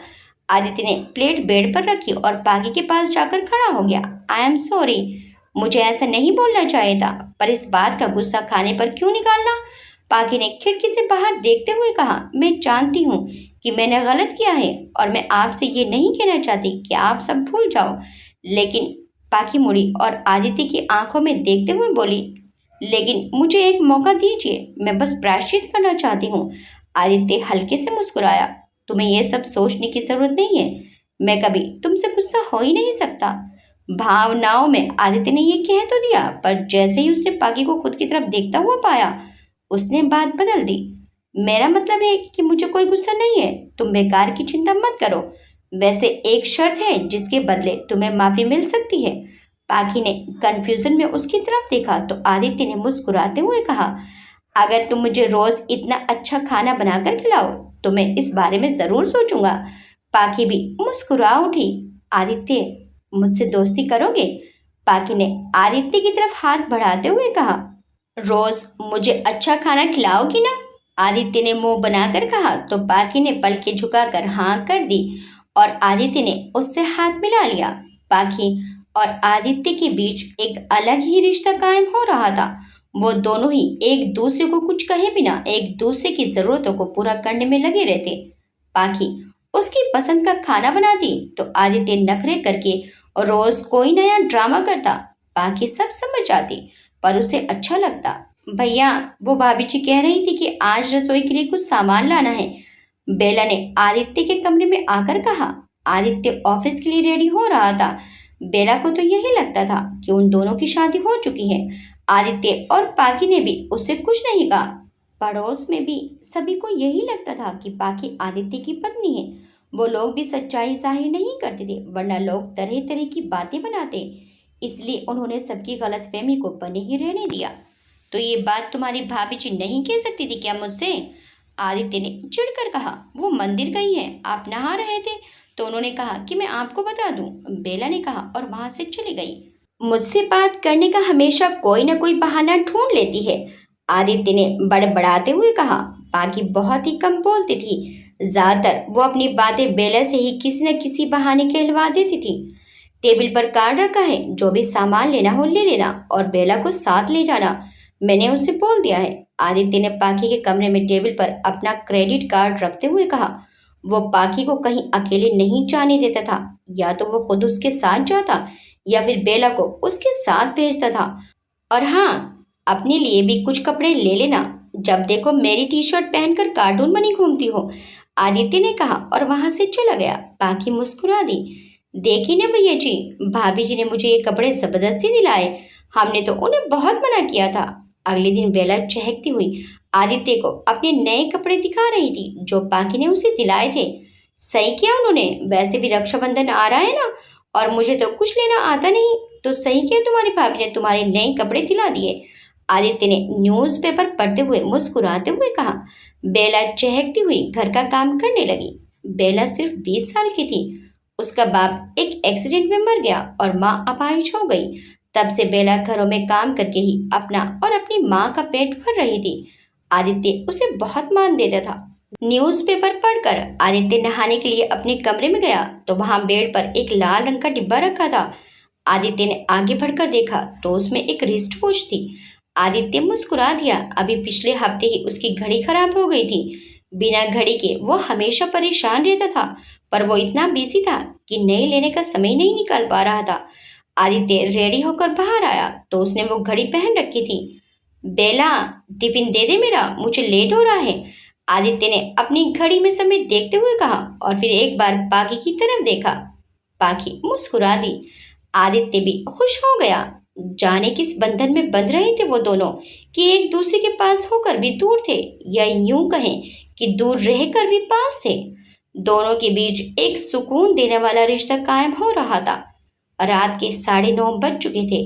आज समर को आने में देर हो गई थी, वरना तो जब से पाखी आई है वो जल्दी घर आ जाता था। आदित्य ने गाड़ी पार्क की और गेट की तरफ बढ़ा तो उस पर ताला लगा हुआ था। पाखी इतनी रात को कहाँ चली गई, आदित्य ने सोचा और अपने बैग में रखी एक्स्ट्रा चाबी से गेट खोल दिया। अंदर जाकर अपना बैग रखते ही उसने फोन निकालकर पाखी को फोन मिलाया, पर उसका फोन स्विच ऑफ आ रहा था। हद है इस लड़की की लापरवाही की, इसे रात को जाने कहाँ चली गई है, कम से कम एक बार मुझे बता तो देती। आदित्य ने गुस्से में फोन पटकते हुए कहा और वहीं बैठकर पाखी का इंतजार करने लगा। आधा घंटा बीत चुका था पाखी का इंतजार करते हुए। पाखी अभी तक नहीं आई थी। कहीं वो किसी मुसीबत में तो नहीं पड़ गई है।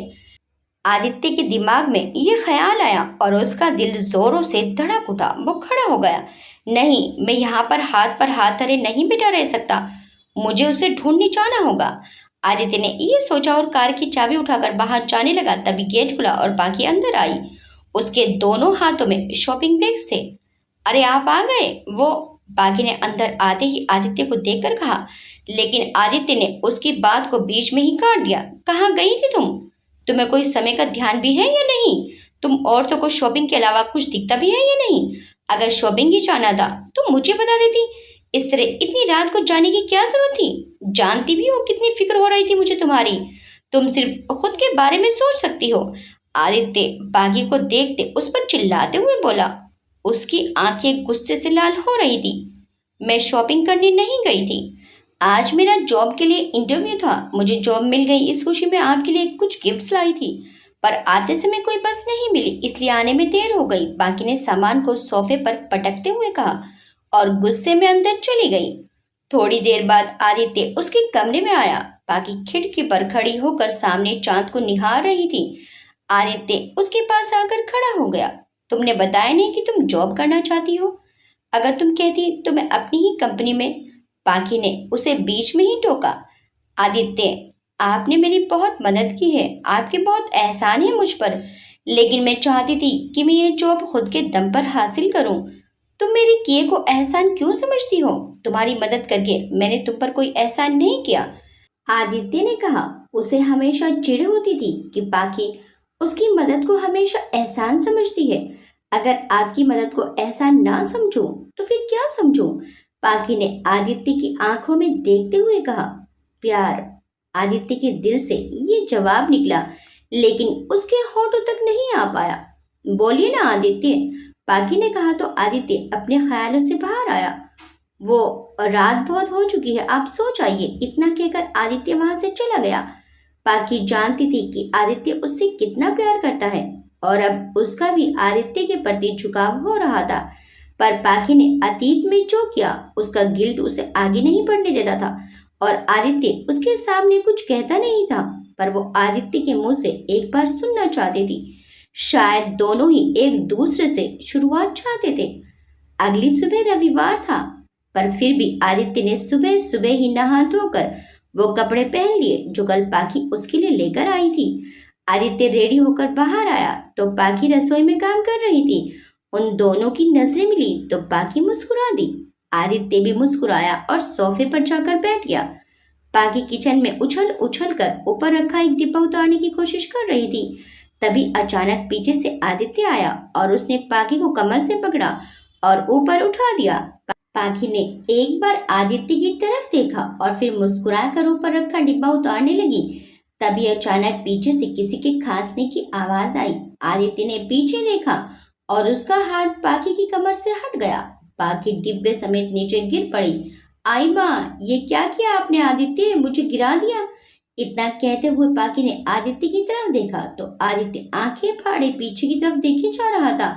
पाखी ने उसकी नजरों का पीछा करते हुए पीछे की तरफ देखा तो वो भी चौंक उठी। सामने ब्लू जीन्स और व्हाइट शर्ट पहने आदित्य के जीजा जी राघव जी खड़े थे। आदित्य और राघव जी हॉल में सोफे पर बैठकर बातें करने लगे। आप ही बताइए जीजू कि इन हालातों में मैं क्या करता, कैसे उसे अकेला छोड़ता? आदित्य ने रोहित को सिर्फ यही बताया कि उस रात पाखी का एक्सीडेंट हुआ था और वो उसे घर ले आया। मैं मानता हूँ कि तुमने उस समय जो भी फैसला किया वो सही था, पर अब लगभग 2 महीने हो चुके हैं। तुम्हें नहीं लगता कि तुम्हें हमें सब कुछ बताना चाहिए था? शायद इसीलिए ही तुम 2 महीने से हमसे मिलने नहीं आ रहे और ना ही हमें मिलने आने दे रहे थे। तुम हमसे सब कुछ छिपाए रखना चाहते थे, राघव ने सख्ती से कहा। तो आदित्य ने सिर झुकाए धीरे से कहा, मैं नहीं चाहता था कि मम्मी और दीदी को ये बात पता चले। अगर उन्हें पता लग गया तो? कहते कहते आदित्य रुक गया। तो क्या? चलो कम से कम तुम्हें अपनी किए के अंजाम का अंदाजा तो है, पर तुम्हें क्या लगता है ये बात हमेशा उनसे छिपी रहेगी? राघव जी ने कहा। आदित्य उनकी बातों का कोई जवाब नहीं दे पाया और वह सिर झुकाए बैठा रहा। देखो आदित्य, मैं मानता हूँ कि तुमने उस समय जो किया वो सही था, पर अब पाखी ठीक है और तुमने ही बताया कि अब तो उसे जॉब भी मिल चुकी है, इससे तुम्हारे साथ उसका यहाँ रहना नहीं, ये ठीक नहीं है। राघव जी ने कहा। पर जीजू वो अकेले कैसे रहेगी? आदित्य ने घबराते हुए कहा। क्यों? क्या वो कोई छोटी बच्ची है? अपनी खुशियों के लिए उसने सब कुछ छोड़ा, तो अब अपने दम पर जीना भी उसे आना चाहिए। वो पढ़ी लिखी है, इंडिपेंडेंट है, और अगर उसे कोई मदद चाहिए होगी तो हम करेंगे उसकी मदद। लेकिन अब वो ज्यादा दिन यहाँ नहीं रह सकती, राघव जी ने कहा। तो आदित्य की आंखें उदास हो गई। पर जीजू, आदित्य ने कहा ही था कि राघव जी ने उसे बीच में ही टोक दिया। अगर तुमने ये फैसला नहीं लिया तो मुझे मजबूरन मम्मी जी को और छाया को सब कुछ बताना पड़ेगा, इस बार राघव जी ने सख्ती से कहा।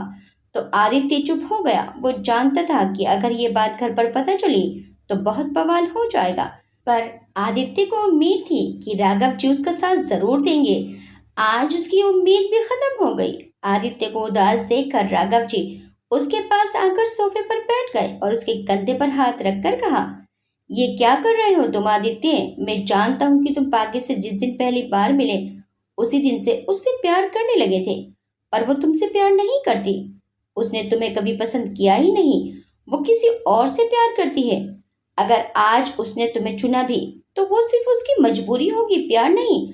और रिश्ते मजबूरी से नहीं, प्यार से निभाए जाते हैं। उसे अपने साथ मत बांधो, उसे आजाद कर दो, राघव जी ने कहा।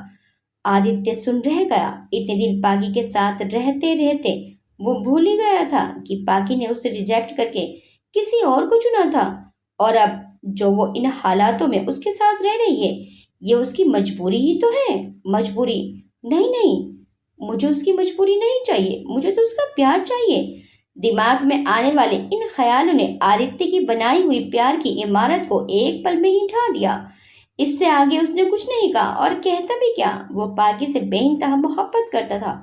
उसके लिए वो पूरी दुनिया से लड़ सकता था, पर जब पागी ही उससे प्यार नहीं करती तो वो क्या कर सकता था? चाय ले लीजिए। राघव जी खिड़की के पास खड़े थे। आवाज सुनकर पलटे तो सामने पागी खड़ी थी। उन्होंने आगे हाथ बढ़ाकर चाय ले ली। वो पागी से बात करना चाहते थे, पर उन्हें समझ नहीं आ रहा था कि शुरुआत कैसे करें। वो चाय लेकर वहीं पास रखी चेयर पर बैठ गए। मैं जानती हूँ कि मेरी गलती माफी लायक नहीं है।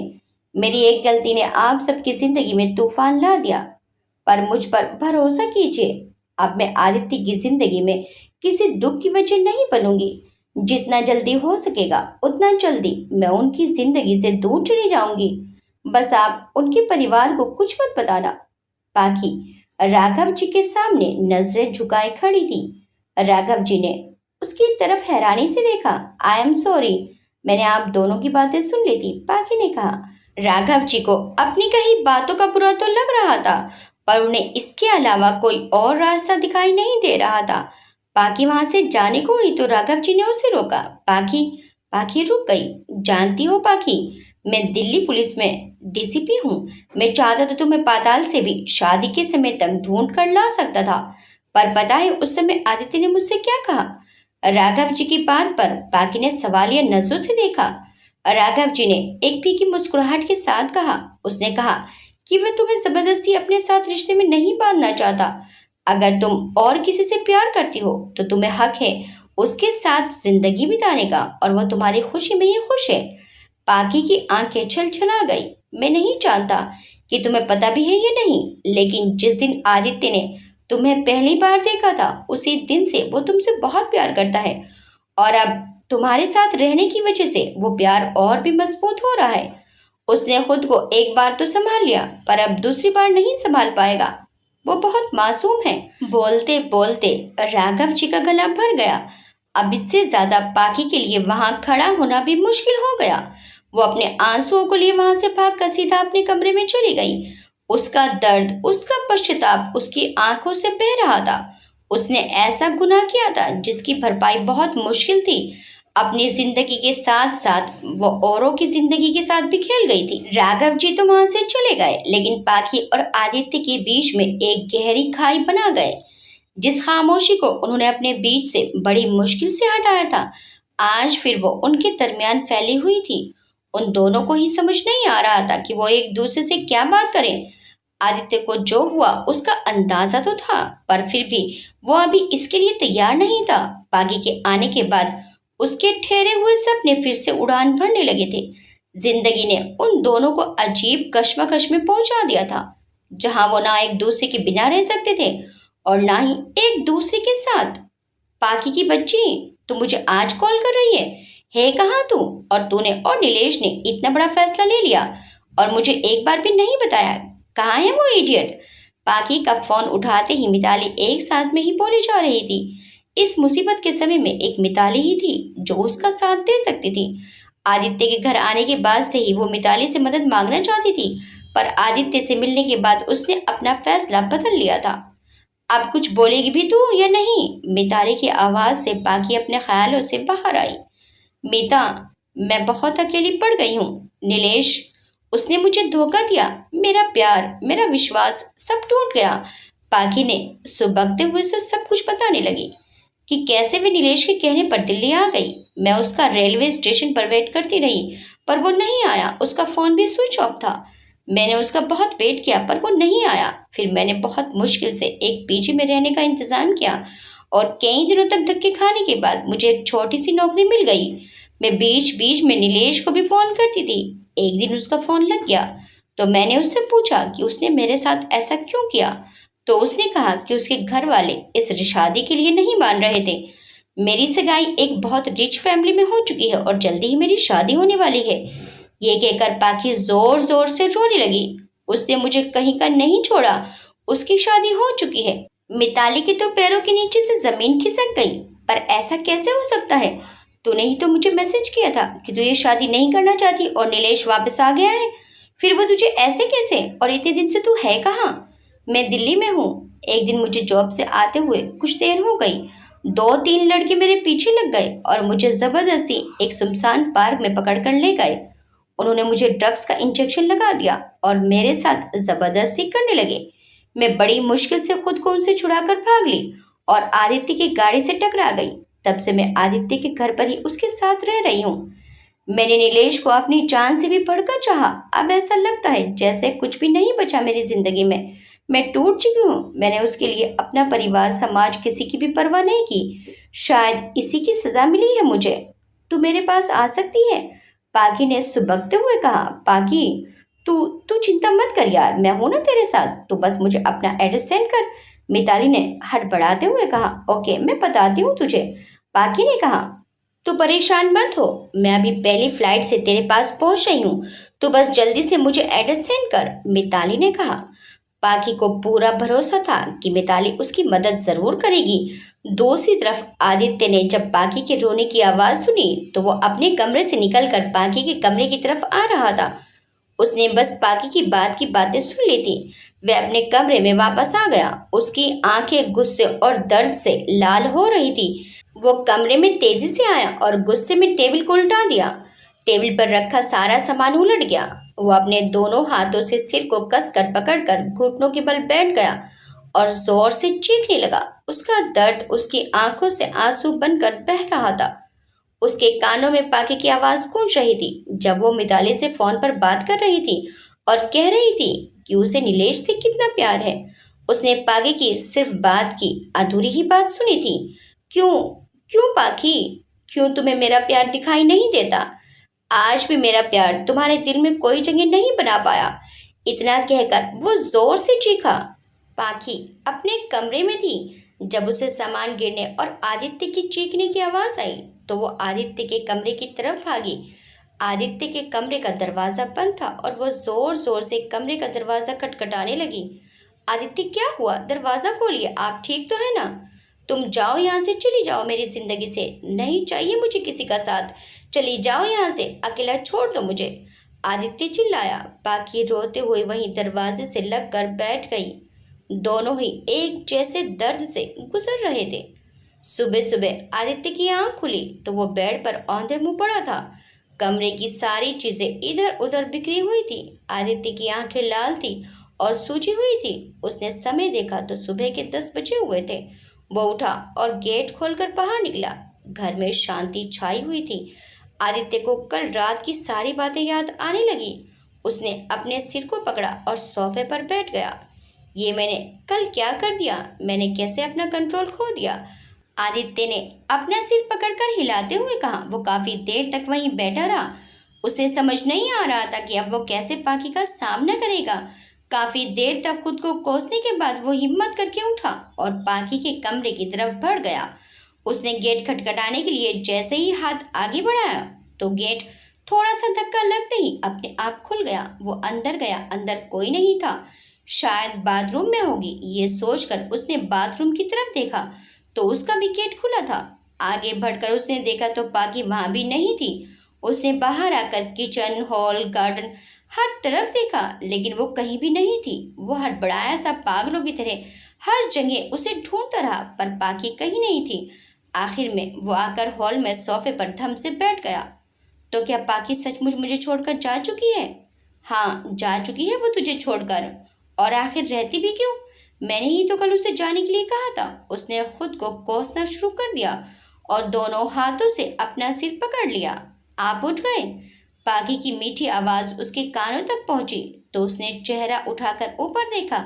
सामने पाकी खड़ी थी। उसने ब्लू जीन्स और वाइट कुर्ता पहन रखा था। उसकी आंखें सूजी हुई थी जो ये बता रही थी कि वो भी रात भर नहीं सोई है।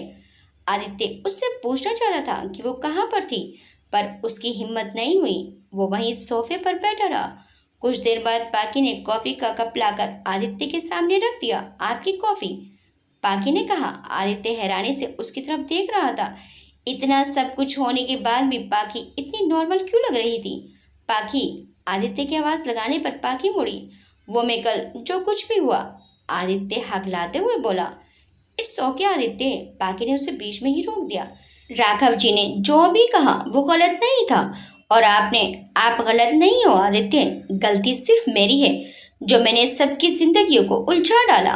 पाकी की आवाज में कंपन आ गई। आदित्य, अब मैं जाना चाहती हूँ, पाकी ने थोड़ा धीमे से कहा। तो आदित्य चौंक गया। लेकिन इस तरह अचानक क्यों? आदित्य ने हड़बड़ाते हुए कहा। आप चिंता मत कीजिए, मेरी फ्रेंड है वहां पर, उसने मेरी जॉब और रहने का इंतजाम भी कर दिया है। और आप भी तो यही चाहते थे ना? पाकी ने सवालिया नजरों से देखते हुए आदित्य से कहा। आदित्य का मन किया कि वो उसे कह दे कि वो तो एक पल भी उसे अपनी नजरों से दूर नहीं करना चाहता। इन 2 महीनों में उसने ना जाने कितने सपने बुन लिए थे पर अब वो सारे सपने उसी की आंखों के सामने बिखर रहे थे और वो कुछ भी नहीं कर सकता था। वो करता भी क्या और किस हक से पाकी को रोकता? उसे राघव जीजा जी की कही हुई बात याद आई। हम जबरदस्ती किसी को अपने साथ रिश्ते में नहीं बांध सकते और अगर हमने बांध भी लिया तो वो प्यार नहीं, मजबूरी होगी। आदित्य ने खुद को मजबूत किया। ठीक है, तो कब जा रही हो तुम? आदित्य ने लापरवाही से कहा।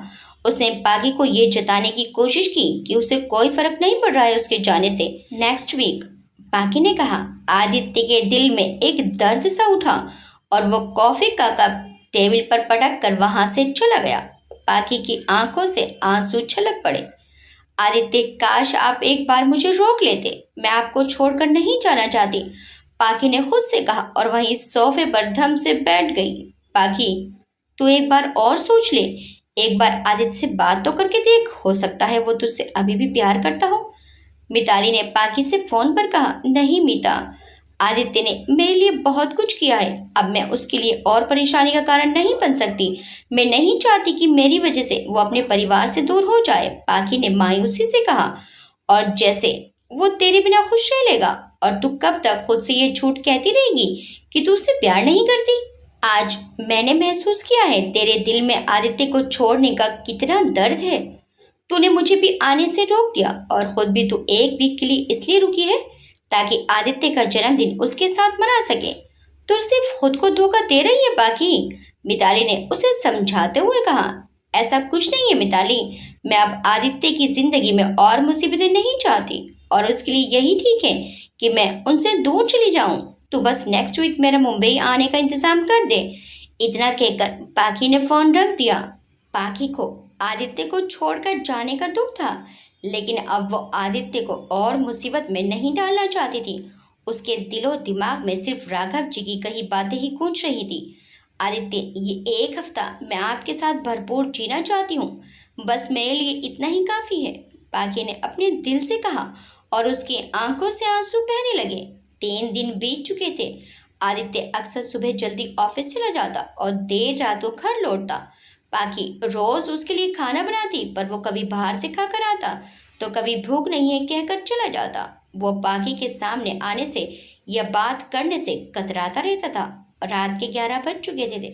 आदित्य ने गाड़ी पार्क की और गेट खोलकर अंदर आया तो देखा पाखी डाइनिंग टेबल पर सिर रखकर सो रही थी। अक्सर वो यहीं बैठी बैठी आदित्य के आने का इंतजार करती रहती थी। आज आदित्य को ज्यादा देर हो गई तो वो इंतजार करते करते सो गई। आदित्य ने जानबूझकर गेट जोर से बंद किया ताकि आवाज से वो उठ जाए।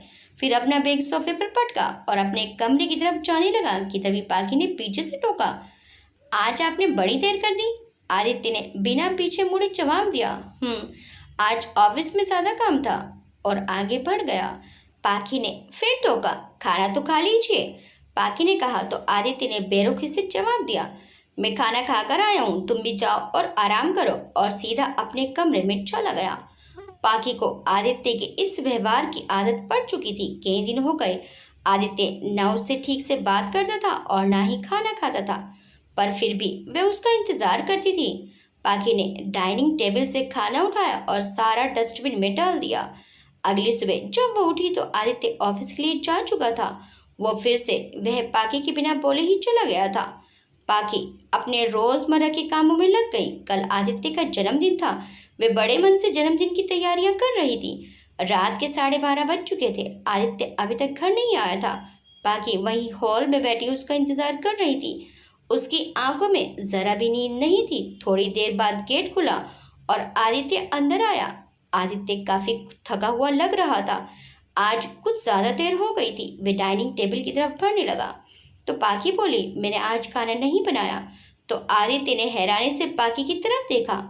आप रोज ऑफिस से खाना खाकर आते थे, इसलिए आज मैंने खाना नहीं बनाया।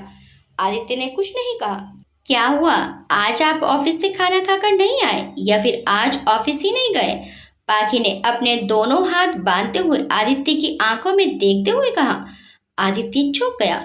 मैं ऑफिस में ही था और कहाँ जाऊंगा? तुम भी कुछ भी सवाल करने लगती हो, आदित्य ने हड़बड़ाते हुए कहा। पाखी को आदित्य का व्यवहार कुछ अजीब सा लगा। वो थोड़ा उसके पास गई। पाखी ने आदित्य के झूठ पर चौंकते हुए कहा, आपके ऑफिस से आपका कलीग आया था, आप उसका भी फोन नहीं उठा रहे हैं। आप पिछले 4 दिन से ऑफिस नहीं गए हैं। ये सब क्या हो रहा है आदित्य? आखिर आप करना क्या चाहते हो? अगर आपको मुझसे इतनी ही प्रॉब्लम है तो मैं चली जाती हूँ आपकी जिंदगी से, पाखी ने चिल्लाते हुए कहा। यही यही तो तुम्हारी प्रॉब्लम है पाखी। तुम अपने आप ही सारे फैसले कर लेती हो। शादी के लिए हाँ करना, शादी छोड़कर भागना, फिर दोबारा मेरी जिंदगी में वापस आकर मुझे झूठे सपने दिखाना, और अब फिर बिना मेरी मर्जी जाने मुझे छोड़कर जाने का फैसला करना। कहते कहते आदित्य की आंखों में आंसू आ गए। वो पाखी के नजदीक गया और उसके चेहरे को अपने हाथों में भर लिया। पाखी एकदम चौंक गई। तुम्हारी जिंदगी में मैं सिर्फ एक ऑप्शन ही तो हूँ, पर न जाने क्यों क्यों फिर भी मैं तुमसे दूर नहीं रह पाता। तुम्हारा साथ, तुम्हारा प्यार ही जैसे मेरे लिए सब कुछ है। मैं बस हर हाल में तुम्हें खुश देखना चाहता हूँ, फिर चाहे तुम्हारी खुशियों के लिए मैं क्यों ही बर्बाद नहीं हो जाऊं। मैं तुमसे बहुत प्यार करता हूँ पाखी, बहुत प्यार, और मैं चाह कर भी खुद को तुमसे प्यार करने से नहीं रोक सकता। इतना कहकर आदित्य ने पाखी को धक्का दिया। पाखी सोफे पर जा गिरी। सब सही कहते हैं, तुम सिर्फ खुद के बारे में सोचती हो, तुम कभी किसी से प्यार नहीं कर सकती, आदित्य ने नफरत से कहा। खुदगर्जी तो हूं मैं, हमेशा खुद के बारे में सोचा मैंने। जब मैंने अच्छे कॉलेज में पढ़ना चाहा तो पापा के पास पैसे नहीं थे। मेरी शादी में होने वाले पैसों को वो मेरी पढ़ाई में नहीं लगाना चाहते थे। उनके लिए मेरी पढ़ाई से ज़्यादा ज़रूरी मेरी शादी थी। लेकिन मैंने मेहनत की और एक अच्छे कॉलेज में स्कॉलरशिप हासिल की। मेरी ही जिद थी पढ़ना, तो ये सब मैंने खुद के लिए ही तो किया। पाखी ने सोफे पर बैठे हुए चेहरा नीचे रखे हुए कहा। पाखी ने अपना चेहरा उठाया और अपनी दर्द से भरी लाल आंखें आदित्य की आंखों में डालकर कहा, जब मैं जॉब करना चाहती थी तो मम्मी पापा ने जबरदस्ती मुझे इमोशनल ब्लैकमेल करके मुझसे एक अनचाहे रिश्ते के लिए हाँ भरवा ली। तब मैं ही तो खुदगर्ज थी। जब मुझसे प्यार का झूठा वादा करके नीलेश ने मुझे बुलाया और मैं बेवकूफ़ों की तरह उसके पीछे चली गई और वो मुझे धोखा देकर कभी आया ही नहीं और उसने किसी और से शादी कर ली, तब खुदगर्ज मैं ही तो थी। पाखी खड़ी होकर आदित्य के पास गई। पर शादी से पहले भागकर मैंने बहुत बड़ी गलती की। नीलेश के बहकावे में मुझे नहीं आना चाहिए था। उस समय बस मैं अपने आने वाली जिंदगी के बारे में सोच रही थी। यही मेरी सबसे बड़ी खुदगर्जी थी। मैंने तुम्हारे बारे में, अपने मम्मी पापा के बारे में, अपने भाई बहन के बारे में, किसी के बारे में भी नहीं सोचा। हाँ, ये मेरी सबसे बड़ी गलती थी। जब मुझे अपनी गलती का एहसास हुआ तब तक बहुत देर हो चुकी थी। मेरे अपनों का हाथ मेरे हाथ से छूट गया। मैं बिल्कुल टूट गई थी। मैं कभी आपके सामने नहीं आना चाहती थी, पर किस्मत ने हमें आमने सामने लाकर खड़ा कर दिया। आप मेरी जिंदगी में लौट कर आए। इतना सब कुछ होने के बाद भी आपने मुझे सहारा दिया। आपसे मिलकर मुझे पता चला कि प्यार क्या होता है। मेरे पापा ने मेरे लिए हीरा ढूंढा था और मैं पत्थर के पीछे भाग रही थी। मुझे तो पता भी नहीं चला कि मैं कब आपसे प्यार करने लगी। आपकी अच्छाइयों ने मुझे जीत लिया। पर अब जब मैंने आपसे जाने के लिए कहा तो आपने एक बार भी मुझे नहीं रोका। पाखी ने आदित्य की आंखों में देखते हुए कहा, क्या आपको इन 2 महीनों में कभी मेरा प्यार महसूस नहीं हुआ? क्या आपको छोड़कर जाने का दर्द एक बार भी आपको मेरी आंखों में नहीं दिखा? पाकी ने पूछते हुए आदित्य की शर्ट पकड़ ली। बोलिए आदित्य, जब राघव जी ने कहा कि मैं आपको आपके परिवार से दूर करना चाहती हूँ, तो क्यों आपने मेरा हाथ नहीं पकड़ा? तब क्यों आपने ये नहीं कहा कि आप मुझसे प्यार करते हैं? बोलिए। पाकी रोती हुई आदित्य के शर्ट से लटकते हुए नीचे बैठ गई।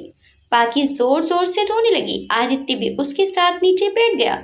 मुझे लगा कि तुम मुझसे कभी प्यार नहीं करोगी, आदित्य ने कहा। पाकी एक झटके से उसके गले लग गई।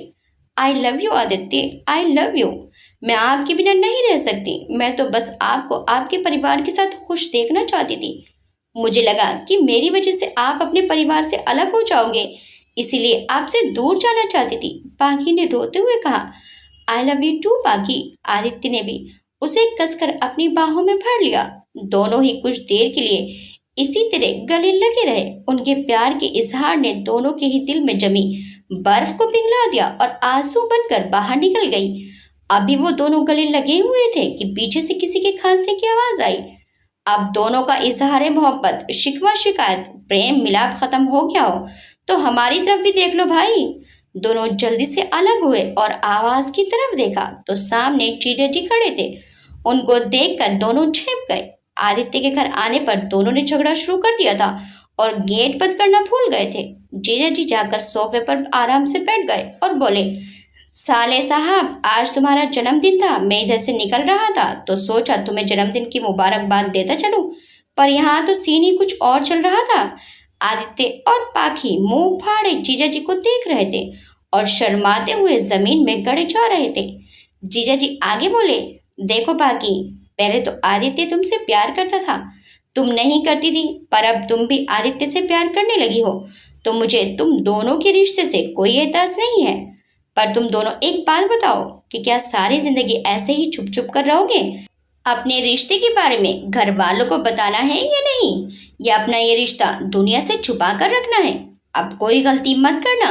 शादी के पवित्र बंधन में बंधकर ही अपने रिश्ते की शुरुआत करना, और बड़ों के प्यार और आशीर्वाद के बिना शादी जैसे पवित्र रिश्ते की शुरुआत नहीं होनी चाहिए। और बाकी तुम्हारे पिताजी की तबीयत अब ठीक है, अब वे कोमा से बाहर आ गए हैं। 1 महीना पहले उन्हें छुट्टी मिल गई थी, अब वे घर पर ही आराम कर रहे हैं। ये सुनते ही पाकी बहुत ज्यादा खुश हो गई। जीजा जी ने उन दोनों को भी बैठने का इशारा किया। आदित्य और पाकी अब थोड़ा नॉर्मल हो गए थे। जीजा जी को अचानक से देखकर उन दोनों के तो तोते ही उड़ गए थे। आदित्य ने जीजा जी से कहा, जीजू, अब हमें क्या करना चाहिए?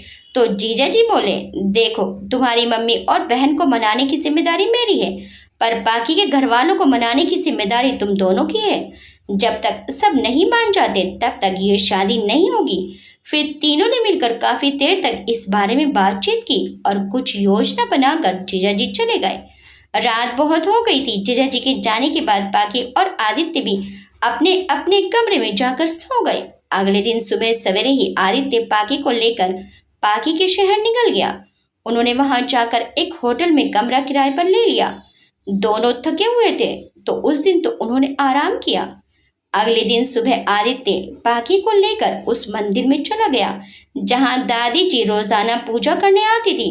पाकी ने अपने चेहरे को दुपट्टे से ढक लिया था ताकि कोई उसे पहचान नहीं पाए।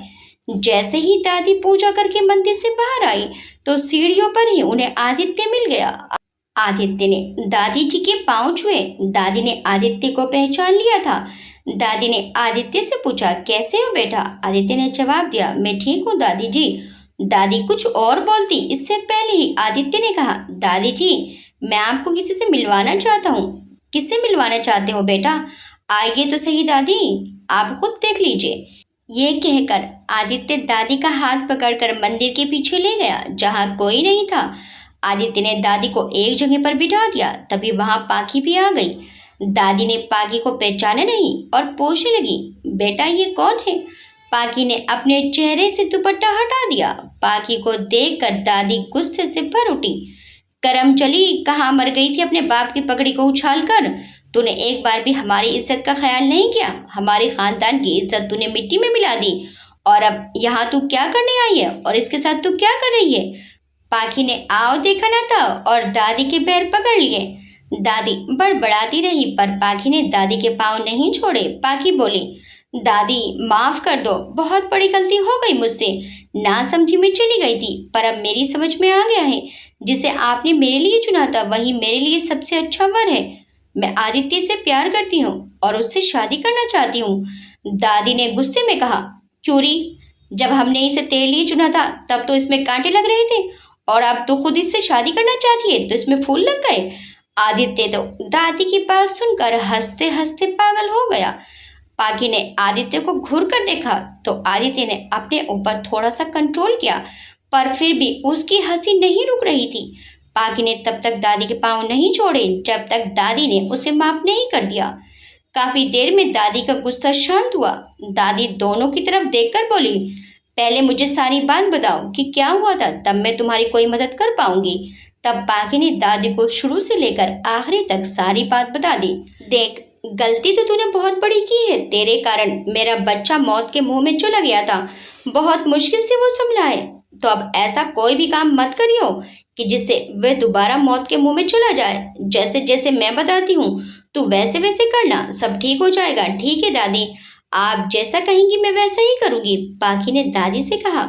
दादी ने आदित्य और पाकी से कहा, तुम दोनों यहीं रुको, मैं घर जा रही हूँ और कुछ देर में कोई बहाना बनाकर मैं इसकी माँ को यहीं लेकर आती हूँ। तुम दोनों अभी घर मत आना, बहू से यहीं बात कर लेना। ठीक है दादी। पाकी और आदित्य ने हामी भर ली। दादी उन दोनों को अच्छी तरह समझाकर वहां से चली गई।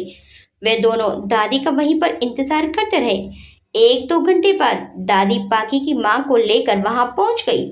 पाकी को देखकर पहले तो उन्होंने बहुत गुस्सा किया। पाकी ने सब कुछ चुपचाप सुन लिया। उसने अपनी माँ के भी पैर पकड़ लिए और जब तक उन्होंने माफ नहीं कर दिया उसने पैर नहीं छोड़े। माँ की ममता कितनी देर अपनी बच्ची से नाराज रहती।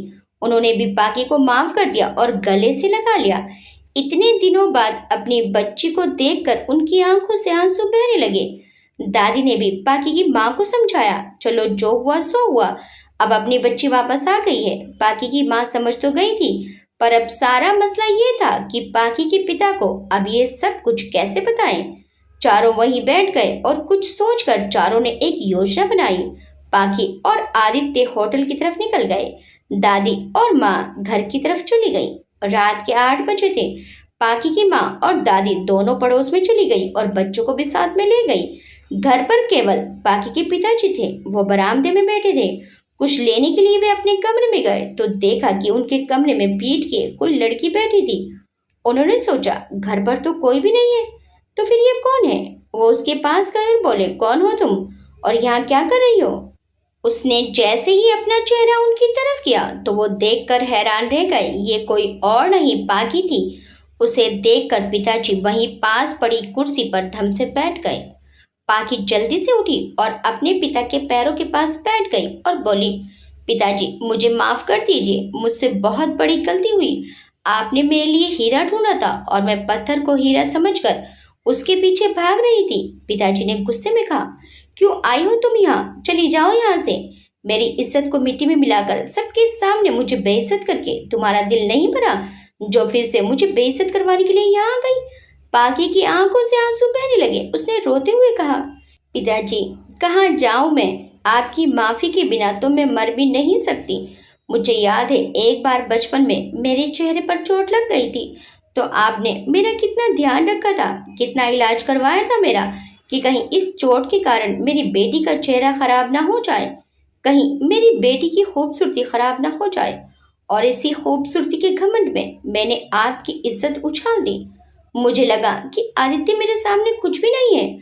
आप लोग मुझे बस एक बोझ समझते हैं और किसी भी तरह मेरी शादी करवाना चाहते हैं, पर मैं गलत थी। आदित्य एक हीरा है।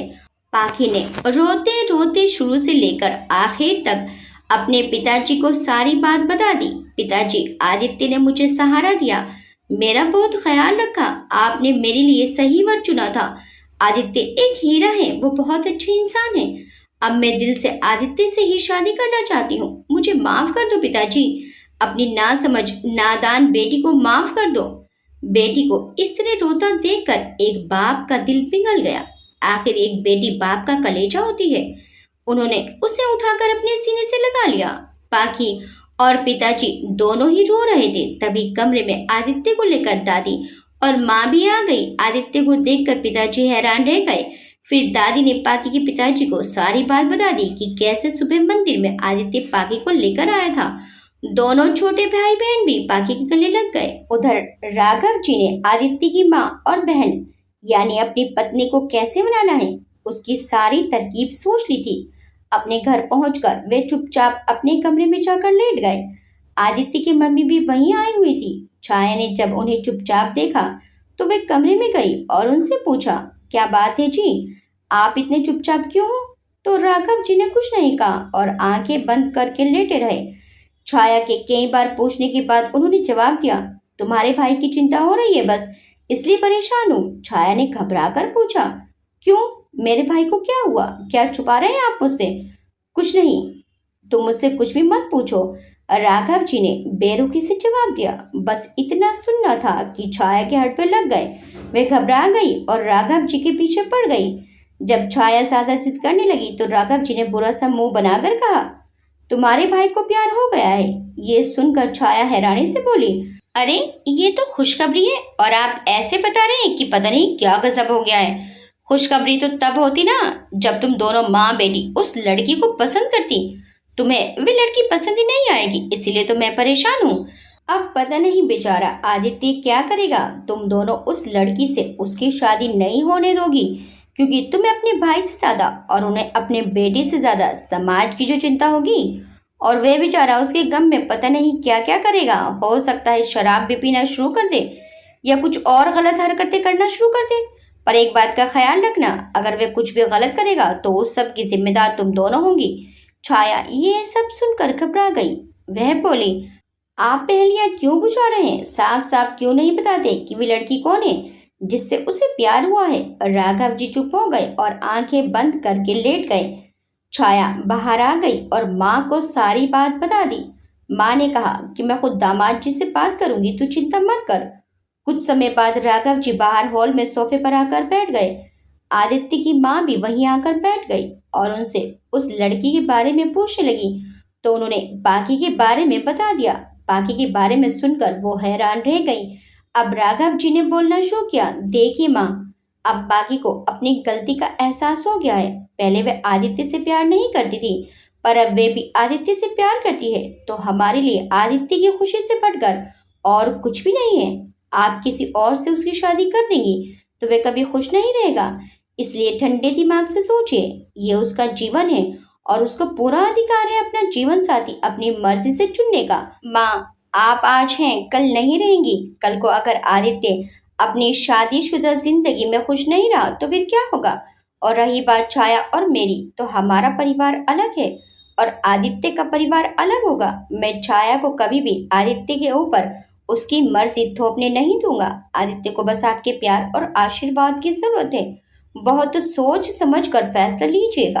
राघव जी की बात सुनकर आदित्य की माँ सोच में पड़ गई। वह एक भली औरत थी और अपने बेटे को खुश देखना चाहती थी। आदित्य की माँ ने कुछ देर सोचकर अपनी रजामंदी दे दी। माँ के हाँ होते ही राघव जी ने छाया की तरफ घूर कर देखा तो छाया हड़बड़ाकर बोली, आप मुझे क्यों घूर रहे हैं? जब मियाँ बीवी राजी तो क्या करेगा काजी?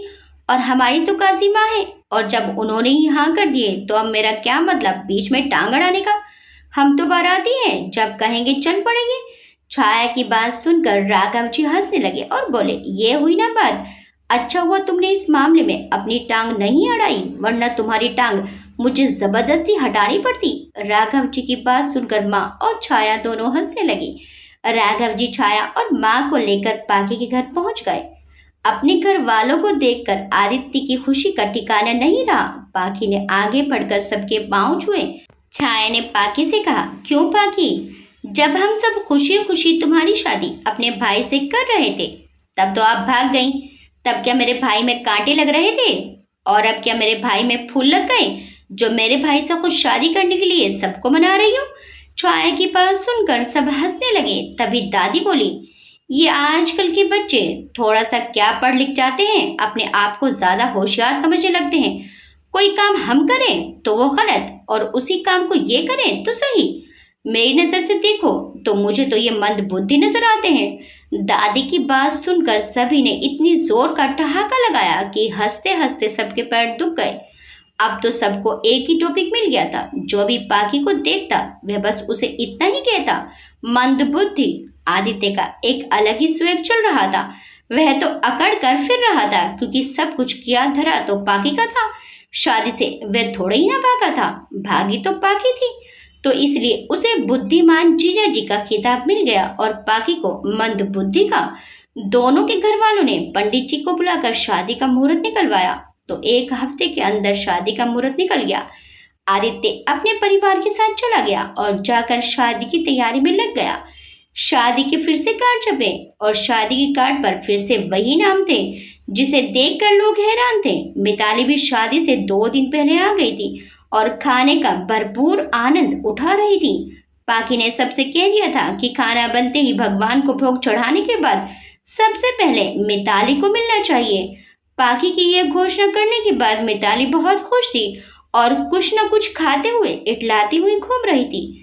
ठीक 1 हफ्ते बाद आदित्य धूमधाम से बारात लेकर पाकी के घर पहुंचा। लाल जोड़े में दुल्हन बनी पाकी बहुत खूबसूरत लग रही थी और बारात के आने का इंतजार कर रही थी। आज पाकी के चेहरे पर एक अलग ही चमक थी, आदित्य के प्यार की चमक। दोनों ने सभी रिश्तेदारों और मेहमानों के सामने 7 फेरे लिए और विवाह के पवित्र बंधन में बंध गए। पाकी विदा होकर आदित्य के घर आ गई। आदित्य के कमरे में दुल्हन की सेज पर बैठी पाकी आदित्य का इंतजार कर रही थी। थोड़ी देर बाद आदित्य कमरे में आया और पाकी के पास आकर बैठ गया। आदित्य ने उसका घूंघट उठाया और उसके चेहरे को अपने हाथों में लेकर देखने लगा। आज आदित्य को अपनी मोहब्बत मिल गई थी। पाकी के मासूम से चेहरे में वे फिर से खो गया, पर आज उसे कोई बेचैनी, कोई घबराहट नहीं थी, क्योंकि आज इस चेहरे को जी भरकर देखने का हक उसके पास था। आज उसने जी भरकर पाकी के चेहरे को देखा। आदित्य और पाकी का दिल जोर जोर से धड़क रहा था। पाकी ने अपनी आंखें बंद कर ली और खुद को पूरी तरह आदित्य को समर्पित कर दिया। आदित्य की बाहों में पाकी पिघल गई और दोनों के बीच की दूरी मिट गई। पाकी ने आदित्य के जीवन में अपने प्यार से खुशियां ही खुशियां भर दी और आदित्य ने जैसे पाकी के सपनों को ही अपना मान लिया था। पाकी ने जॉब कर ली और अपनी सैलरी का आधा हिस्सा अपने घर पर देने लगी। पाकी ने अपने पिता से वादा किया था कि जब तक उसके बहन और भाई किसी लायक नहीं हो जाते तब तक वे अपनी सैलरी का आधा हिस्सा अपने घर पर देगी। पाकी के पिता अपनी बेटी को खुश देखकर स्वस्थ हो रहे थे। पाकी जब घर पर आती तो दादी उसे 2-4 अच्छी बातें जरूर बताती और अब पाकी भी दादी की हर बात बड़े गौर से सुनती थी और व्यवहार में शामिल भी करती थी। पाकी ने अपनी गलतियों से बहुत कुछ सीखा था और उसे समझ में आ गया था कि तन की सुंदरता से ज्यादा मन का सुंदर होना बहुत जरूरी है। अब वे किसी को भी उसकी पर्सनैलिटी से जज नहीं करती थी और अब पाकी और आदित्य एक खुशहाल जीवन जीने लगे। कुछ लोग तन की सुंदरता को मन की सुंदरता पर महत्व देते हैं। इस बारे में आपका क्या कहना है, हमें कमेंट करके जरूर बताइएगा। आपको पाकी और आदित्य की कहानी कैसी लगी ये भी कमेंट करके जरूर बताइएगा। वीडियो अच्छी लगी तो वीडियो को लाइक शेयर सब्सक्राइब करना मत भूलिएगा। मिलते हैं नेक्स्ट टाइम एक अच्छी सी कहानी के साथ। Till then bye bye.